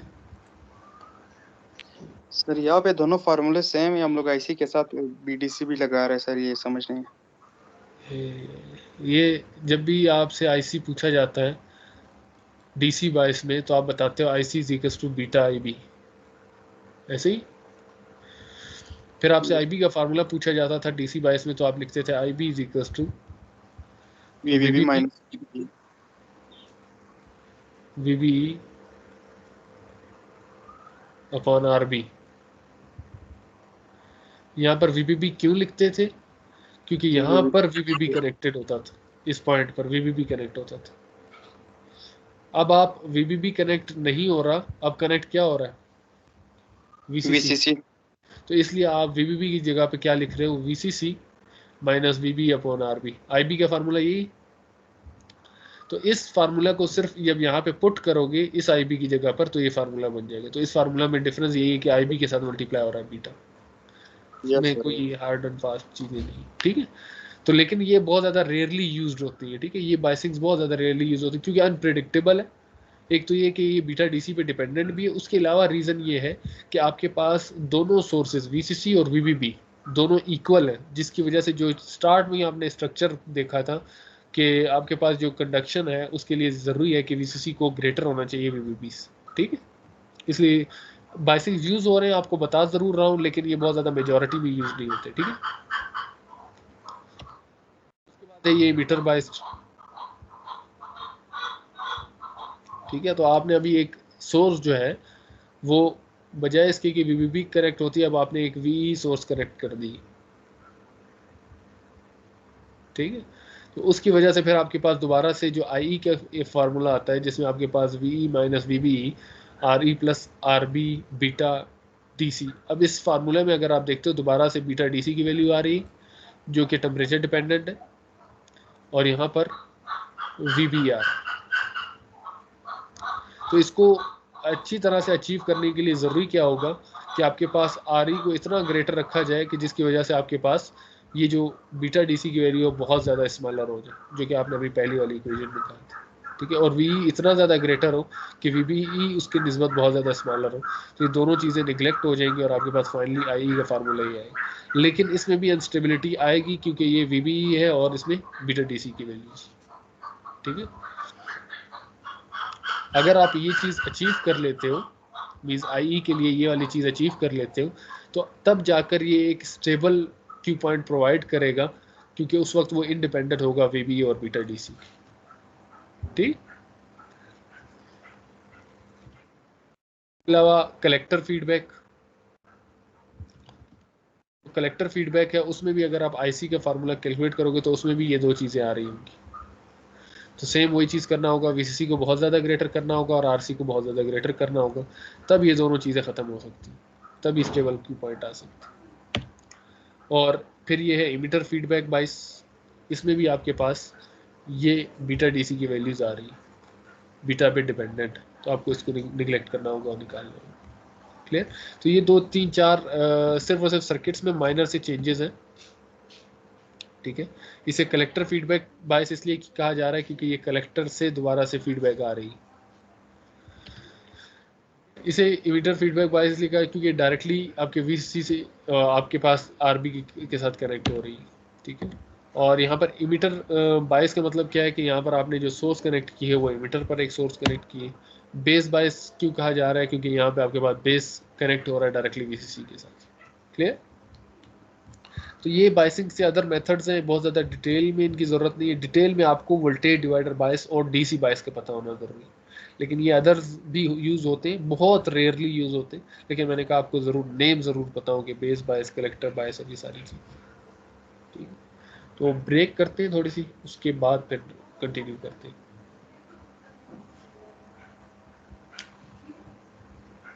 टाइम हो रहा है मेरे ख्याल से 1:45, तो हम इंशाल्लाह 2:05 पर मिलते हैं, ठीक। Okay sir sir. ये पॉइंट्स मुझे समझ नहीं आ रहे सर, आपने जी, अभी जी, जो इनके साथ एक छोटे-छोटे पॉइंट किए sir, it dependent on BDC sir. जी बिल्कुल, मैं बता देता हूँ आपके लिए। अब देखिए यहाँ पर इस फार्मूला में बीटा डीसी आ रहा है और beta DC yes sir. Temperature पर डिपेंडेंट है, तो इसलिए ये रेयरली यूज होता है। ये अनप्रिडिक्टेबल इसलिए है क्योंकि इसमें बीटा डीसी की वैल्यू आ रही है। अनप्रिडिक्टेबल या अनस्टेबल इसीलिए है क्योंकि बीटा इंक्रीज हो जाएगा जब टेम्परेचर इंक्रीज हो जाएगा, ठीक है। और उसके अलावा यहाँ पर वीबी की वैल्यू भी आ रही है। वीबी क्या बिल्कुल होगा, सर, ये वो डिक्रीज होगा डिक्रीज हो टेम्परेचर, तो ये दोनों टेम्परेचर पर डिपेंडेंट है। असल में ये बात इनका खुलासा है, बस ये 2 पॉइंट जो जहाँ पे बीटा डीसी वीबी आएगा वो चीज़ें डिपेंडेंट हो जाएंगी टेम्परेचर पे, अच्छा। Yes sir, okay. ठीक है। तो फिर हम नहीं चाहते कि वो इन चीज़ों पर आ जाए, ठीक। और कोई क्वेश्चन हो तो पूछ ले, नहीं तो हम इंशाल्लाह 2:05 पर मिलते हैं। ठीक है सर,